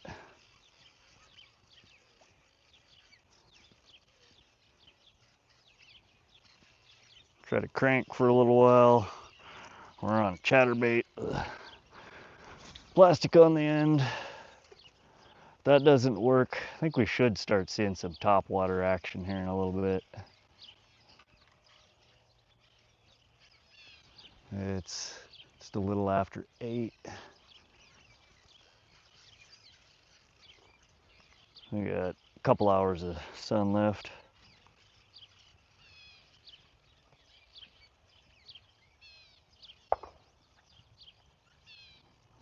And somebody's shooting a gun over there. You can hear popping. Gotta love living in rural places. Oh, thanks, Deborah. Yeah, I follow quite a few fishing streams as well. It's fun. We can't all get out and fish all the time, so when I can't, I like watching people fish too. I am in Cascade County, Montana. This is just outside Vaughn, Montana on the Sun River. Usually fairly good pike fishing here. But they're being stingy tonight.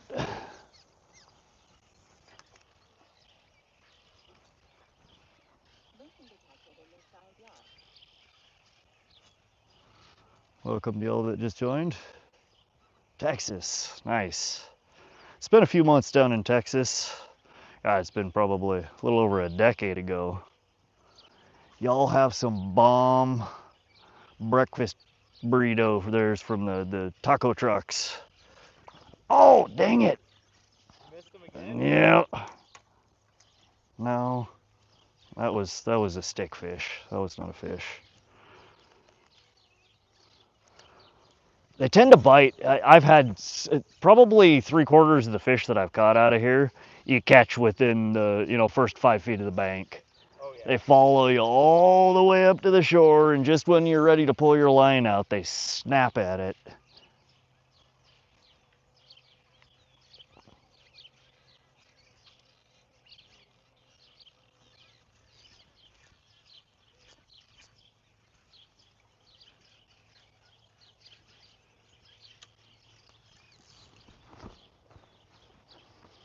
You're trying to tell people about on Skipjack Cindy. Oh, that's all right. This channel's just at Wanna See My Rod. But it's Skipjack's channel. Not all the time, but infrequently. A lot of them know me in there. In fact, I think a lot of the subscribers that I have came from that channel. She's one of the bigger live fishing streams that fishes in the evenings. And most of them I don't think are gonna drop from her stream to join little old me. They're always acting a fool over there. They're fairly entertaining. I just sit over here and attempt to catch fish. Oh, you just came from Skipjack's? Nice. Yeah, I like to watch her streams. They catch some nice fish on that channel. I'm honestly envious of the catfishing that they have over in her region. We have decent catfish in about an hour and a half from here. And I do, when I go, Fort Benton, Loma area, I get good catches. I think a couple of weeks ago I caught a 15.5, almost 16 pounder. But they're over there. I mean, they have not only the channel cats, but they have the blue cats. I think they have one other kind of catfish over there as well. I'm gonna scream if I miss another bite here. I'm gonna hit. I keep getting slammed like 5 feet from the bank. Not only that, they got some big ass carp over there too, which I love to fish for. She just caught a little guy. Oh, right on. Yeah, I think her stream started as I was driving to the fishing hole here, so she's been live I think about the same time, a little bit longer. She's been up for probably about 2 hours.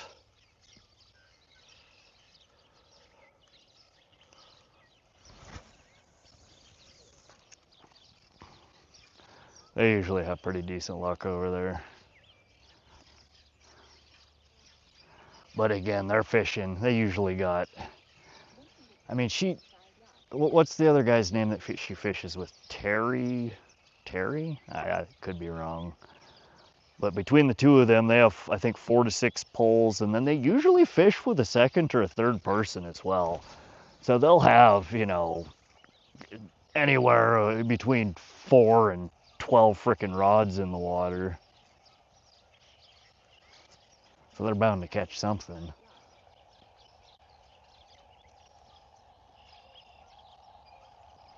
Hey Andrew, welcome back. So I've had mixed luck with topwater with pike. They do feed topwater.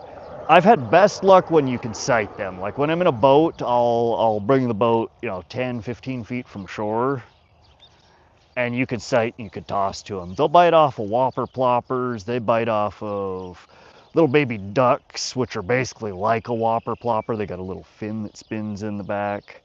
I have a couple of dragonflies. So like it's a blue dragonfly and a green dragonfly, and you just kind of pop them through the zigzag over the top of the water. Honestly, pike will bite at almost anything you throw out there if you can get them to pay attention to it. They're a super reactionary predator. And oftentimes they'll bite at things even, I swear, even if they're not hungry, just because it irritates them. Especially when you got clear water and they can see. But my best luck with topwater has been whopper ploppers. And I have various different sizes, kinds, colors of them. I've not noticed any real, difference in them. They all kind of do the same thing. But it's more about finding when the pike are feeding topwater. They don't feed topwater all day long. You just kind of gotta wait for them to start surfacing. You'll see them snatching bugs and stuff off the top. Or again, when it's super clear water and you can sight them, if you can get that lure close to them and catch their attention, I swear they'll bite at it just because it's irritating them or interesting to them. You can get it in their general vicinity and get an erratic retrieve, they'll probably take a pop at it. The pike here seem to come through. I don't think there's a lot of them left in this hole that, live in this hole. This spot gets pretty heavily fished these days, and a lot of people don't catch and release. They pull them out of here and eat them.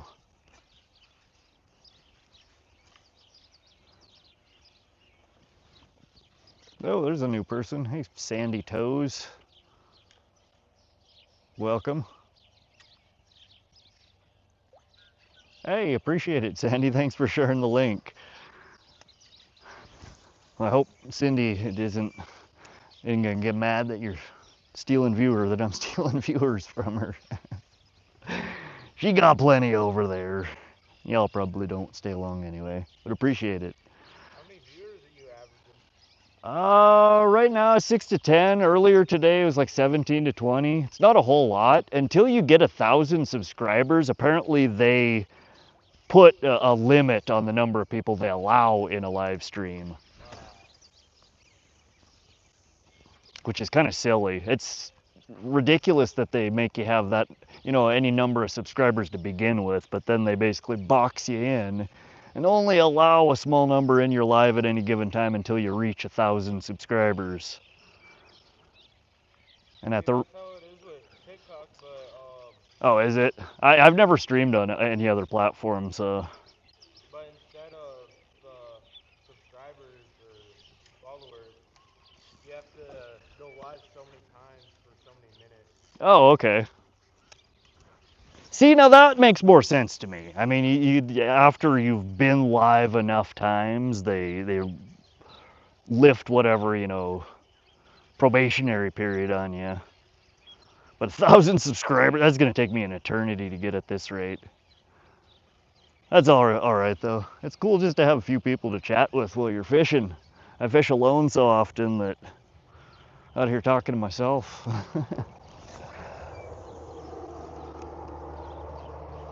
how it goes sometimes, you know? Yeah, it's all right. Let's keep at it, you'll get it. Yeah, hopefully.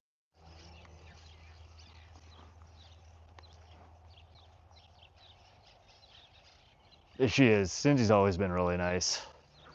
There's two main channels that I go into, Cindy's and Outfish Ontario.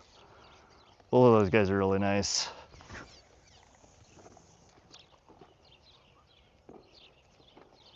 I do go in a handful of other fishing live streams, but I don't really chat in them. All right, they are not having the chatterbait here tonight. We might have to switch her up to something different. We're at almost an hour of throwing this one now. You out of here? No, I'm gonna sneak. Oh, you're gonna go down that way? Yeah, sorry. That's all good.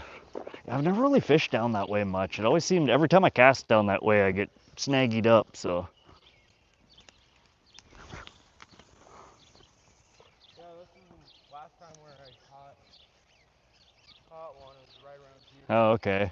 Yeah, there was some, probably, oh, I want to say 2 weeks ago, there was some old dude down here in a camper, and he was here for 2-3 days. He cleared that spot all out. That never existed before 2-3 weeks ago. He came down here with a hatchet and whittled that out. That's pretty cool. Yeah, the furthest spot down on the end, I did that one last year. Because there is a lunker that lives down there that I've hooked into a few times that literally fucking bends the hardware off, you know, peels your split rings, bends the hook in half. I've hooked into him twice now. Not been able to land it. There's a monster, but it's all the way down there. And you're fishing right under the dam. There's a low tension or a high tension power line that runs low over there. And it's decorated like a Christmas tree with my goddamn lures. Yeah, I wanna get some of that free diving gear, and when it gets warmer out, go down there, and there's, you know, that little trap area? Dive down there and grab all those lures. Oh yeah. Hey, what's up, living for the outdoors? Welcome. Keep going, bro. Keep running. Yeah, I'm enjoying myself, and I hope other people get a kick out of watching. I don't know, it surprises me. I've had a handful of people come in here saying that they literally don't have pike where they live.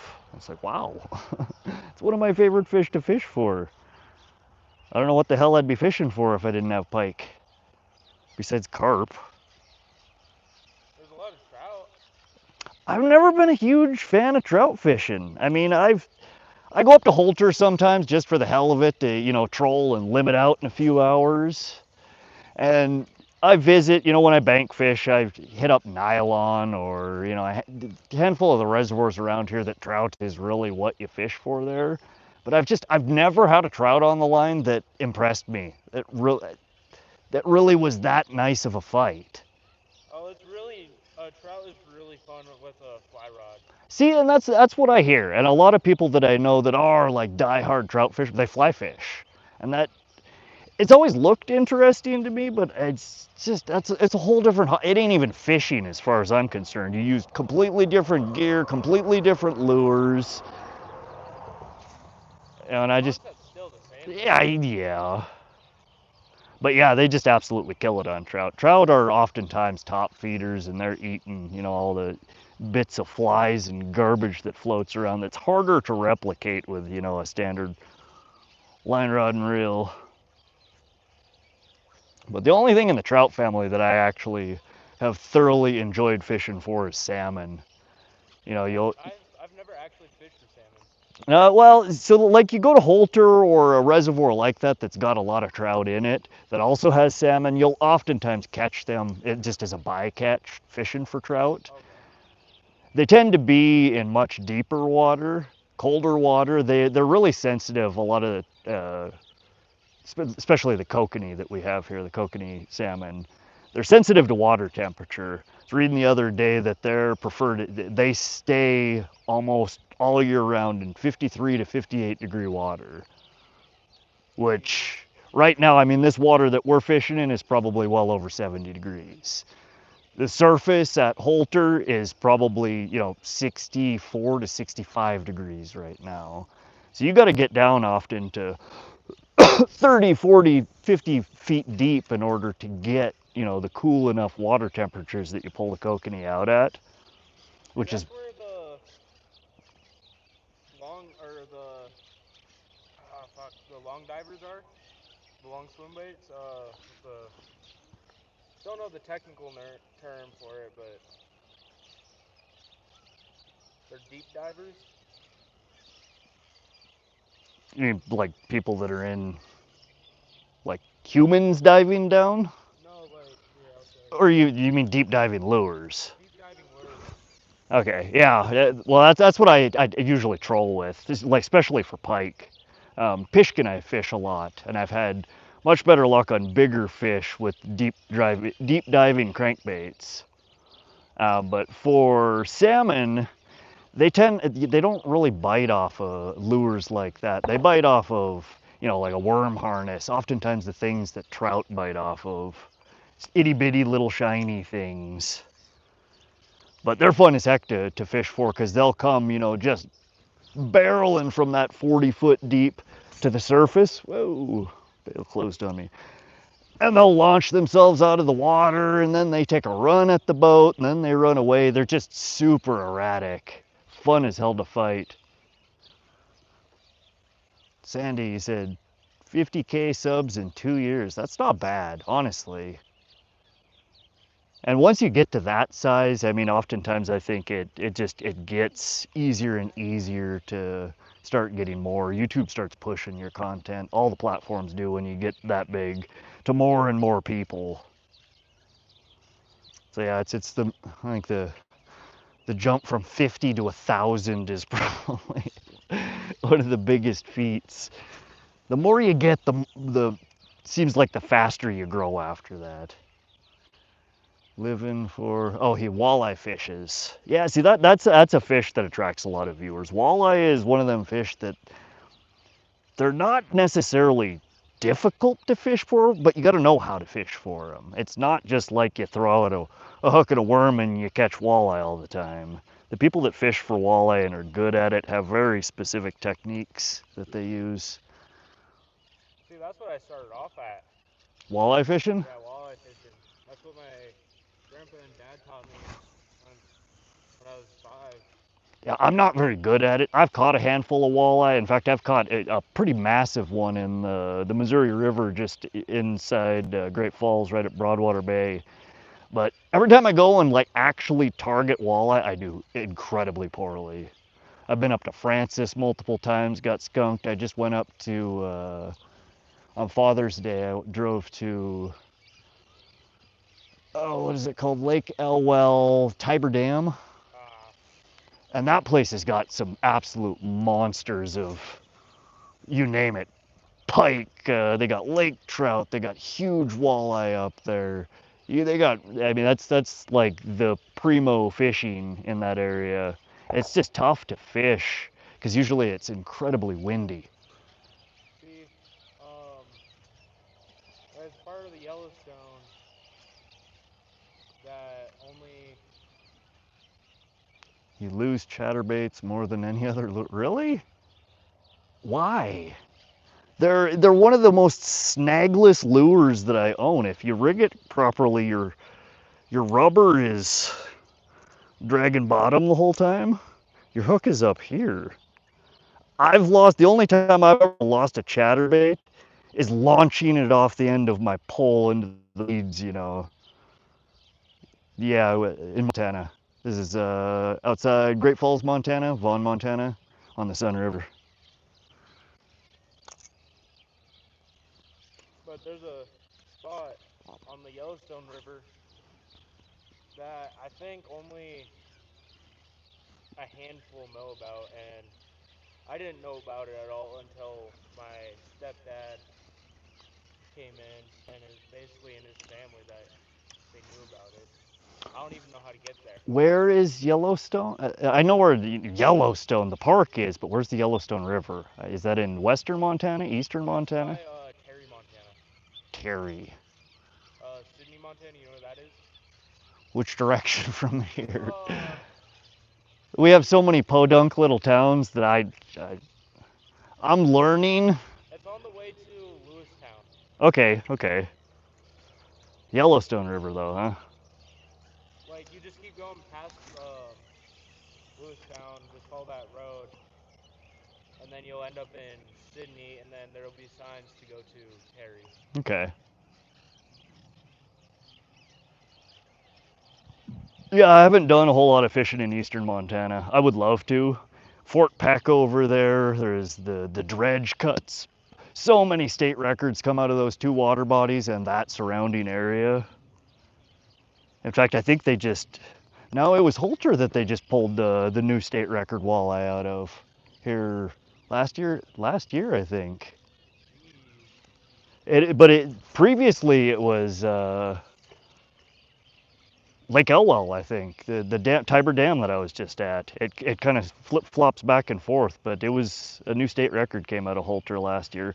But that doesn't really tell you much because Holter's freaking massive. I mean, you got Holter, Upper Holter, and it winds around. Gates of the Mountains. I don't know which specifically area of Holter it came out of. But there's some primo walleye fishing from what I understand up there. I've never been able to really get into them. I've been next to boats that are pulling them out left and right and basically replicating everything I see them doing. Yeah. And they'll catch all fucking day long and I don't catch anything. Or I get, an itty bitty here and there. Have y'all fished in the Midwest? Well, honestly, the only fishing that I've ever done in my life, I've fished in Montana in lots of different places here. I've fished in southern Florida, and I fished in outside Seattle area a couple of times when I've went to visit. I've never, ooh, good God, never had a chance to fish really anywhere else in the U.S. I would love to. I'd love to take the boat out and hit up some places. But maybe one of these days. I'm nearing retirement here, hopefully.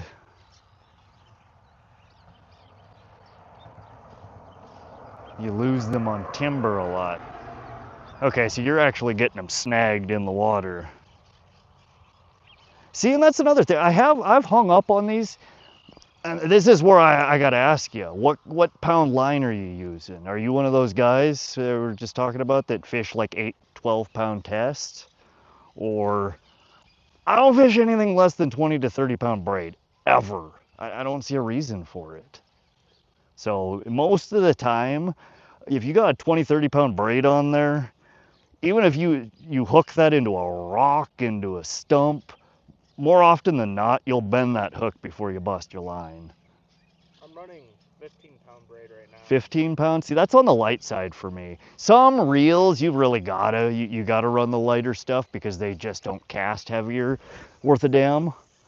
I found these reels a couple of years ago off of Amazon. Piscifun, Piscifun, and they got a Carbon X and Carbon X2 series. I use these reels for almost everything. They're like 60 bucks, and it's one of the nicest reels I've ever used in my life. See, that's how this one was until I accidentally left it out during the rain. Oh, and a little gritty, grindy. Yeah. But this was a $120 reel, and then 17-pound fluoro. Okay, I mean that's not bad. But again, so I think that's the difference between braid and fluoro, braid and mono. On braid, you have high, tensile strength. You're not gonna snap that braid. It does though, it's vulnerable to cut. Fluoro's the opposite. Fluoro holds up much better to cuts, but doesn't have the tensile strength that braid has. From what I understand, I could be wrong, but I think that's the way that I remember it. you're correct. So yeah, if you're fishing 17-pound fluoro and you're losing your chatterbaits on logs, it's likely because you're fishing with fluoro. Switch to braid and you will yank, you'll bend your hook on it before you snap your line, as long as you're using good hardware all up and down. You know, you're using heavy enough split rings, heavy enough swivels, heavy enough snaps, but then you can retrieve it and you can always bend your hook right back. Save you a lot of money in lures that way. I know I used to fish with lighter stuff. I bought into the whole, oh, fish are afraid of line, you're gonna scare them, and it took me a while to realize that, you know, the scary ass, big, obnoxious lures that I'm throwing at them, if they're not afraid of that, they're not gonna be line shy. That might be different for certain species. I know trout, they say, can be fairly line shy. But almost everything else, anything else you're throwing these big, ugly fucking lures at, you really think they're gonna care what color your line is, you know, how thick it is. They ain't looking at that. They're looking at the god-awful thing you just put in front of them that they're contemplating eating.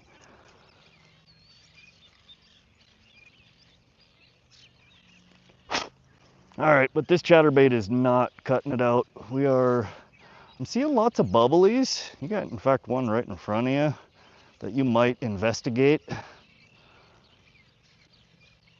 I've seen a couple of small fish surfacing. I might throw some topwater here for a little bit. What time is it? 8:30. No, we'll switch to one more.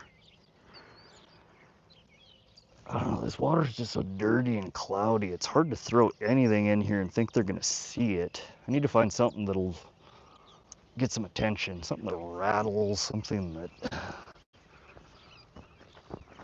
I don't know, color ain't gonna cut it. They don't see nothing in chocolate milk, which is basically what the clarity of the water down there is right now. Well, we'll take you here.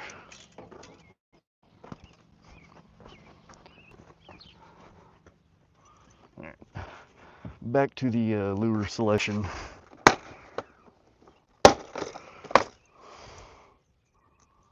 Well, you have not impressed me with your first journey in this world. Let's see. Now, I gotta try something that I got here.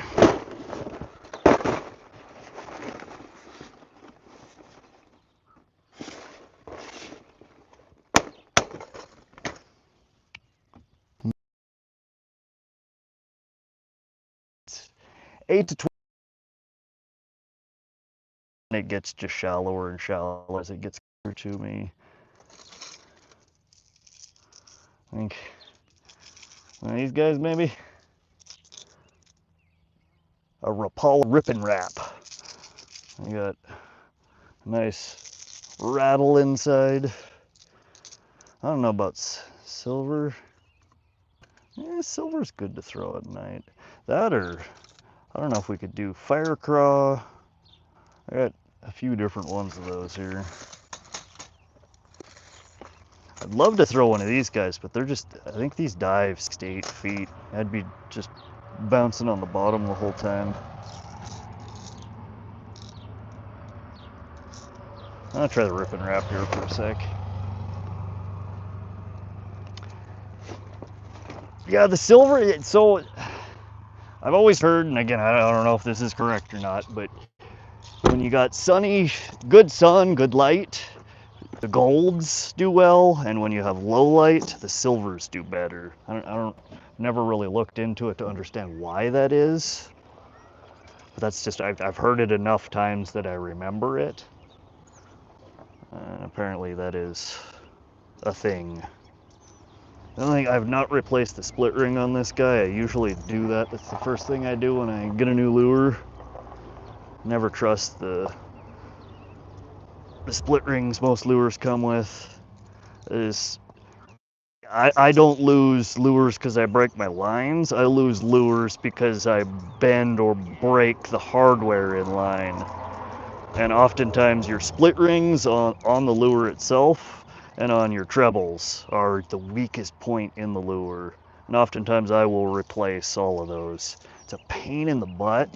One of these days I'm gonna buy myself a good set of split ring pliers. But if you're fishing for big fish and a tangly area, especially if you have expensive lures. I swear to God, the lure manufacturers do it on purpose. They put cheap, low poundage split rings on these lures, so you'll lose them and you'll buy more. Spend a few bucks, get a nice package of high quality and heavier split rings, and replace them on all your expensive lures. Don't go too overboard with it because, you know, way bigger, it will affect the action and the weight, you know, the balance of it. But if you can stick to about the same size, you know, circumference on them, with an increased weight rating, you'll save a lot more lures.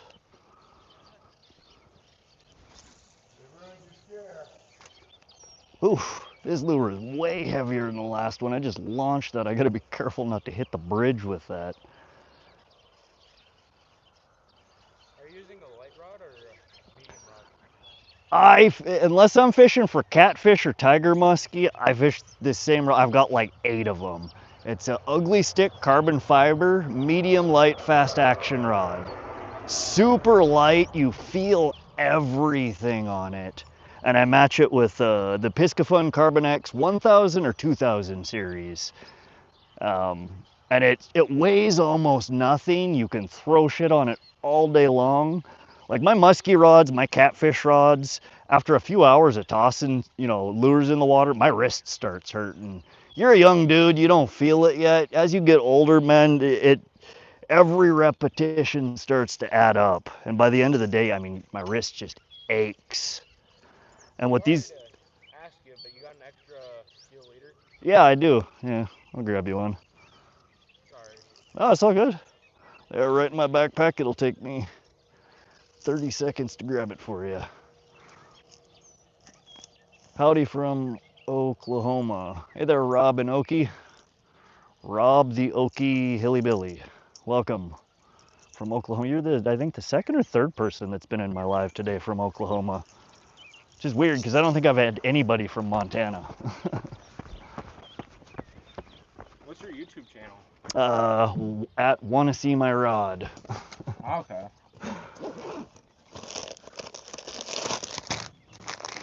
Yeah, you can get these off Amazon. Tank. I go through these about a pack a year. They're 60, 80 pound liters, and it costs like 10 bucks for a pack of them. They're cheap. Yeah, I just need to get me a pack because I've been using my dad's and he gets them. Some leaders can be really expensive, and people are like, "No, I don't want to give you a leader." These ones, they're cheap ones, but they're fairly high quality. Well, thank you. I really appreciate You're it. welcome. Happy to help. Now let's catch a dang fish. Need to see something come out of here tonight, even if it ain't me that catch it. All right, I'm back. Welcome to all that joined. Oh, we got 9 viewers now. How y'all doing tonight? Anybody else out fishing? Do any of y'all watch fishing streams while you fish? Am I the only one that does that? Especially if I'm like catfishing or carp fishing. You got poles in the water and you're just sitting there staring at bells. I like to watch people fish while I fish, especially while I fish alone. Otherwise, you know, sometimes you pull up on places and you got people next to you that chat with you. Maybe I'm weird. Maybe I'm the only one that does that. I don't know. We are fishing the Rip and Wrap here, silver color. I have not heavily fished this lure. So I don't really know.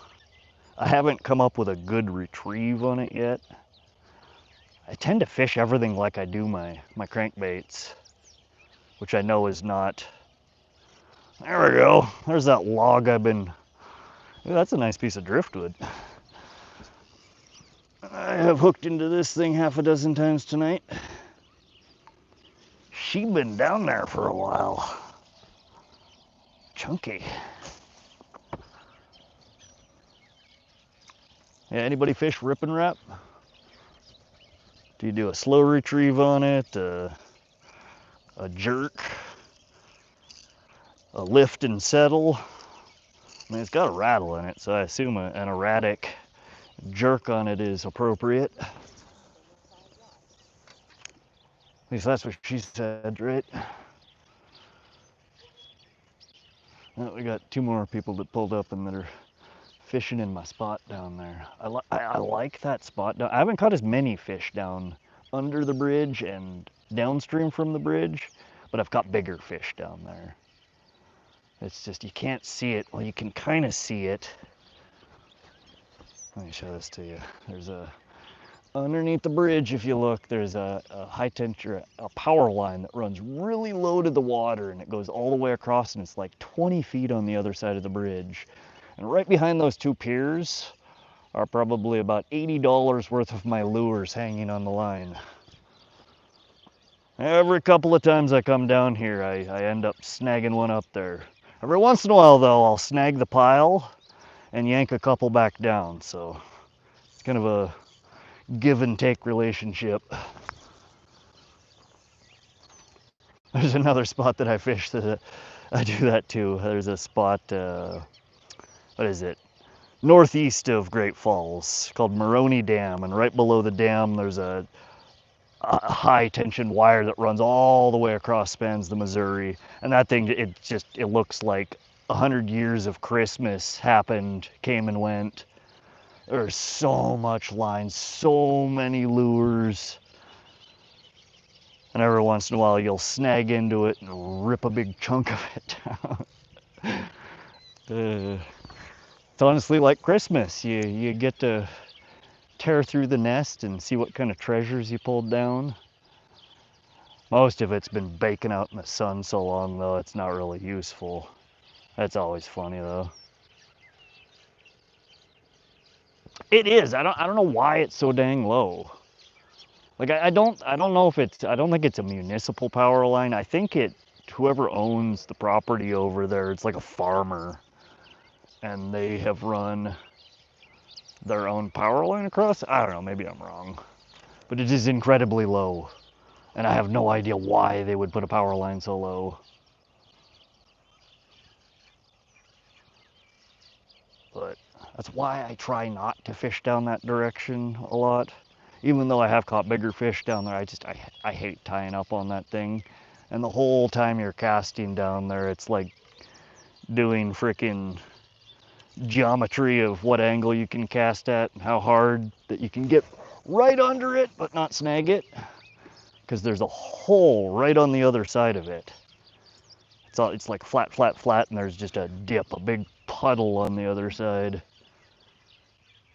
I always try and cast into it or at the edge of it, but you got to gamble with the low power line every cast.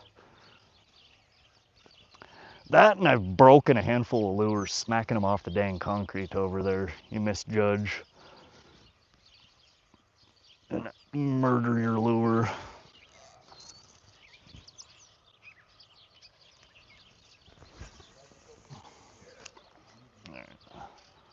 Let's try something different with this one. I have not yet. Oh, come on. Why is it always the wrong way? 1, 2, 3, 4. How does that happen? 5, 6. How do you wrap your line around your pole 6 times with one swing of the one swift action? I've been wondering the exact same thing. It's like a mystery of life. We're gonna try. I treat this like a jig. Yeah, they are weighted. I think maybe that is how you're supposed to fish these. They're weighted, they rattle. It's kind of. What was that? Is that a weed? And jiggle, jiggle, jiggle, let it settle. Because it's got a rattle in it, and they are weighted, and the eye on them isn't at the front, it's more towards the middle. I don't know. We're just trying something different because they are being picky tonight. Typically, I'd throw that Bandit 100 all night, and eventually I'd get something biting on it. And I'm trying to get something on stream for you. And like I said, in my experience, pike will bite off almost anything. If you can get their attention and you can hold it for more than 2 seconds, they will eat what you put in front of them. Gotta have your lure in the water when they swim by.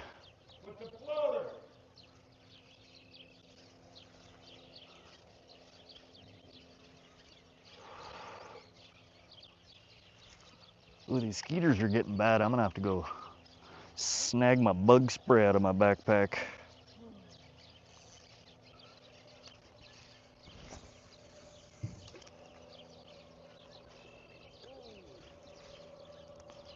Get some action?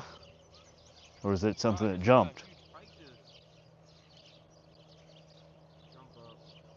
Okay, maybe it is time for top water. I heard the splash, I just didn't see what it was.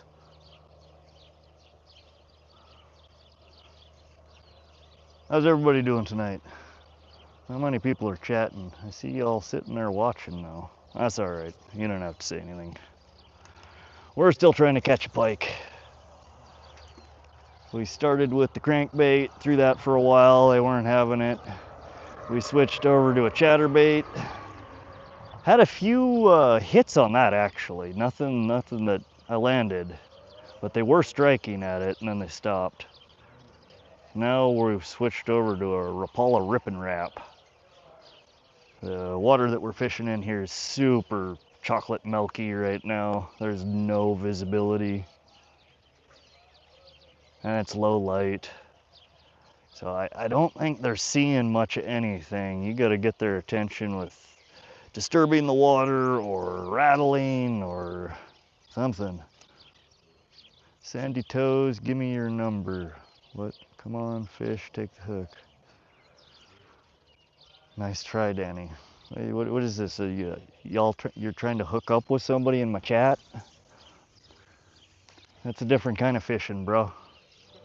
That ain't what we doing right now. She shut you down instantly, though. Nice try, Danny.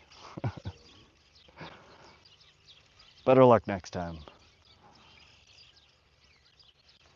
I haven't had any trolls in my live at all today. I'm surprised. Last night, man, for those of you who missed it, we had boofing _ jalapenos dropped in the chat, and he was a piece of work. He was fucking funny, honestly. He said I look like a garden gnome who escaped from rehab or some shit like that. Made me laugh. It was pretty rude. Wasn't a nice thing to say, but honestly, it made me laugh. I ain't hating on the haters. Y'all hate all you want. I'm just fishing. See, these guys down, he's throwing some top water. I think I just saw him hopping a frog, maybe? You try one? I got one with me. You ought to throw it, try it. I think I'm going to try one of my whopper ploppers. The top water lure I really want to get is a snake. A snake. Look it up on YouTube. They're neat. And they're just obnoxious. And we have so many. I bet you anything that Pike here would eat the crap out of those when they're into top water. You'll get them more when your name gets out. Yeah, Sandy, I'm sure eventually. People are always hating. It's all right though. It just makes me laugh. People try so hard to offend you. Like, why?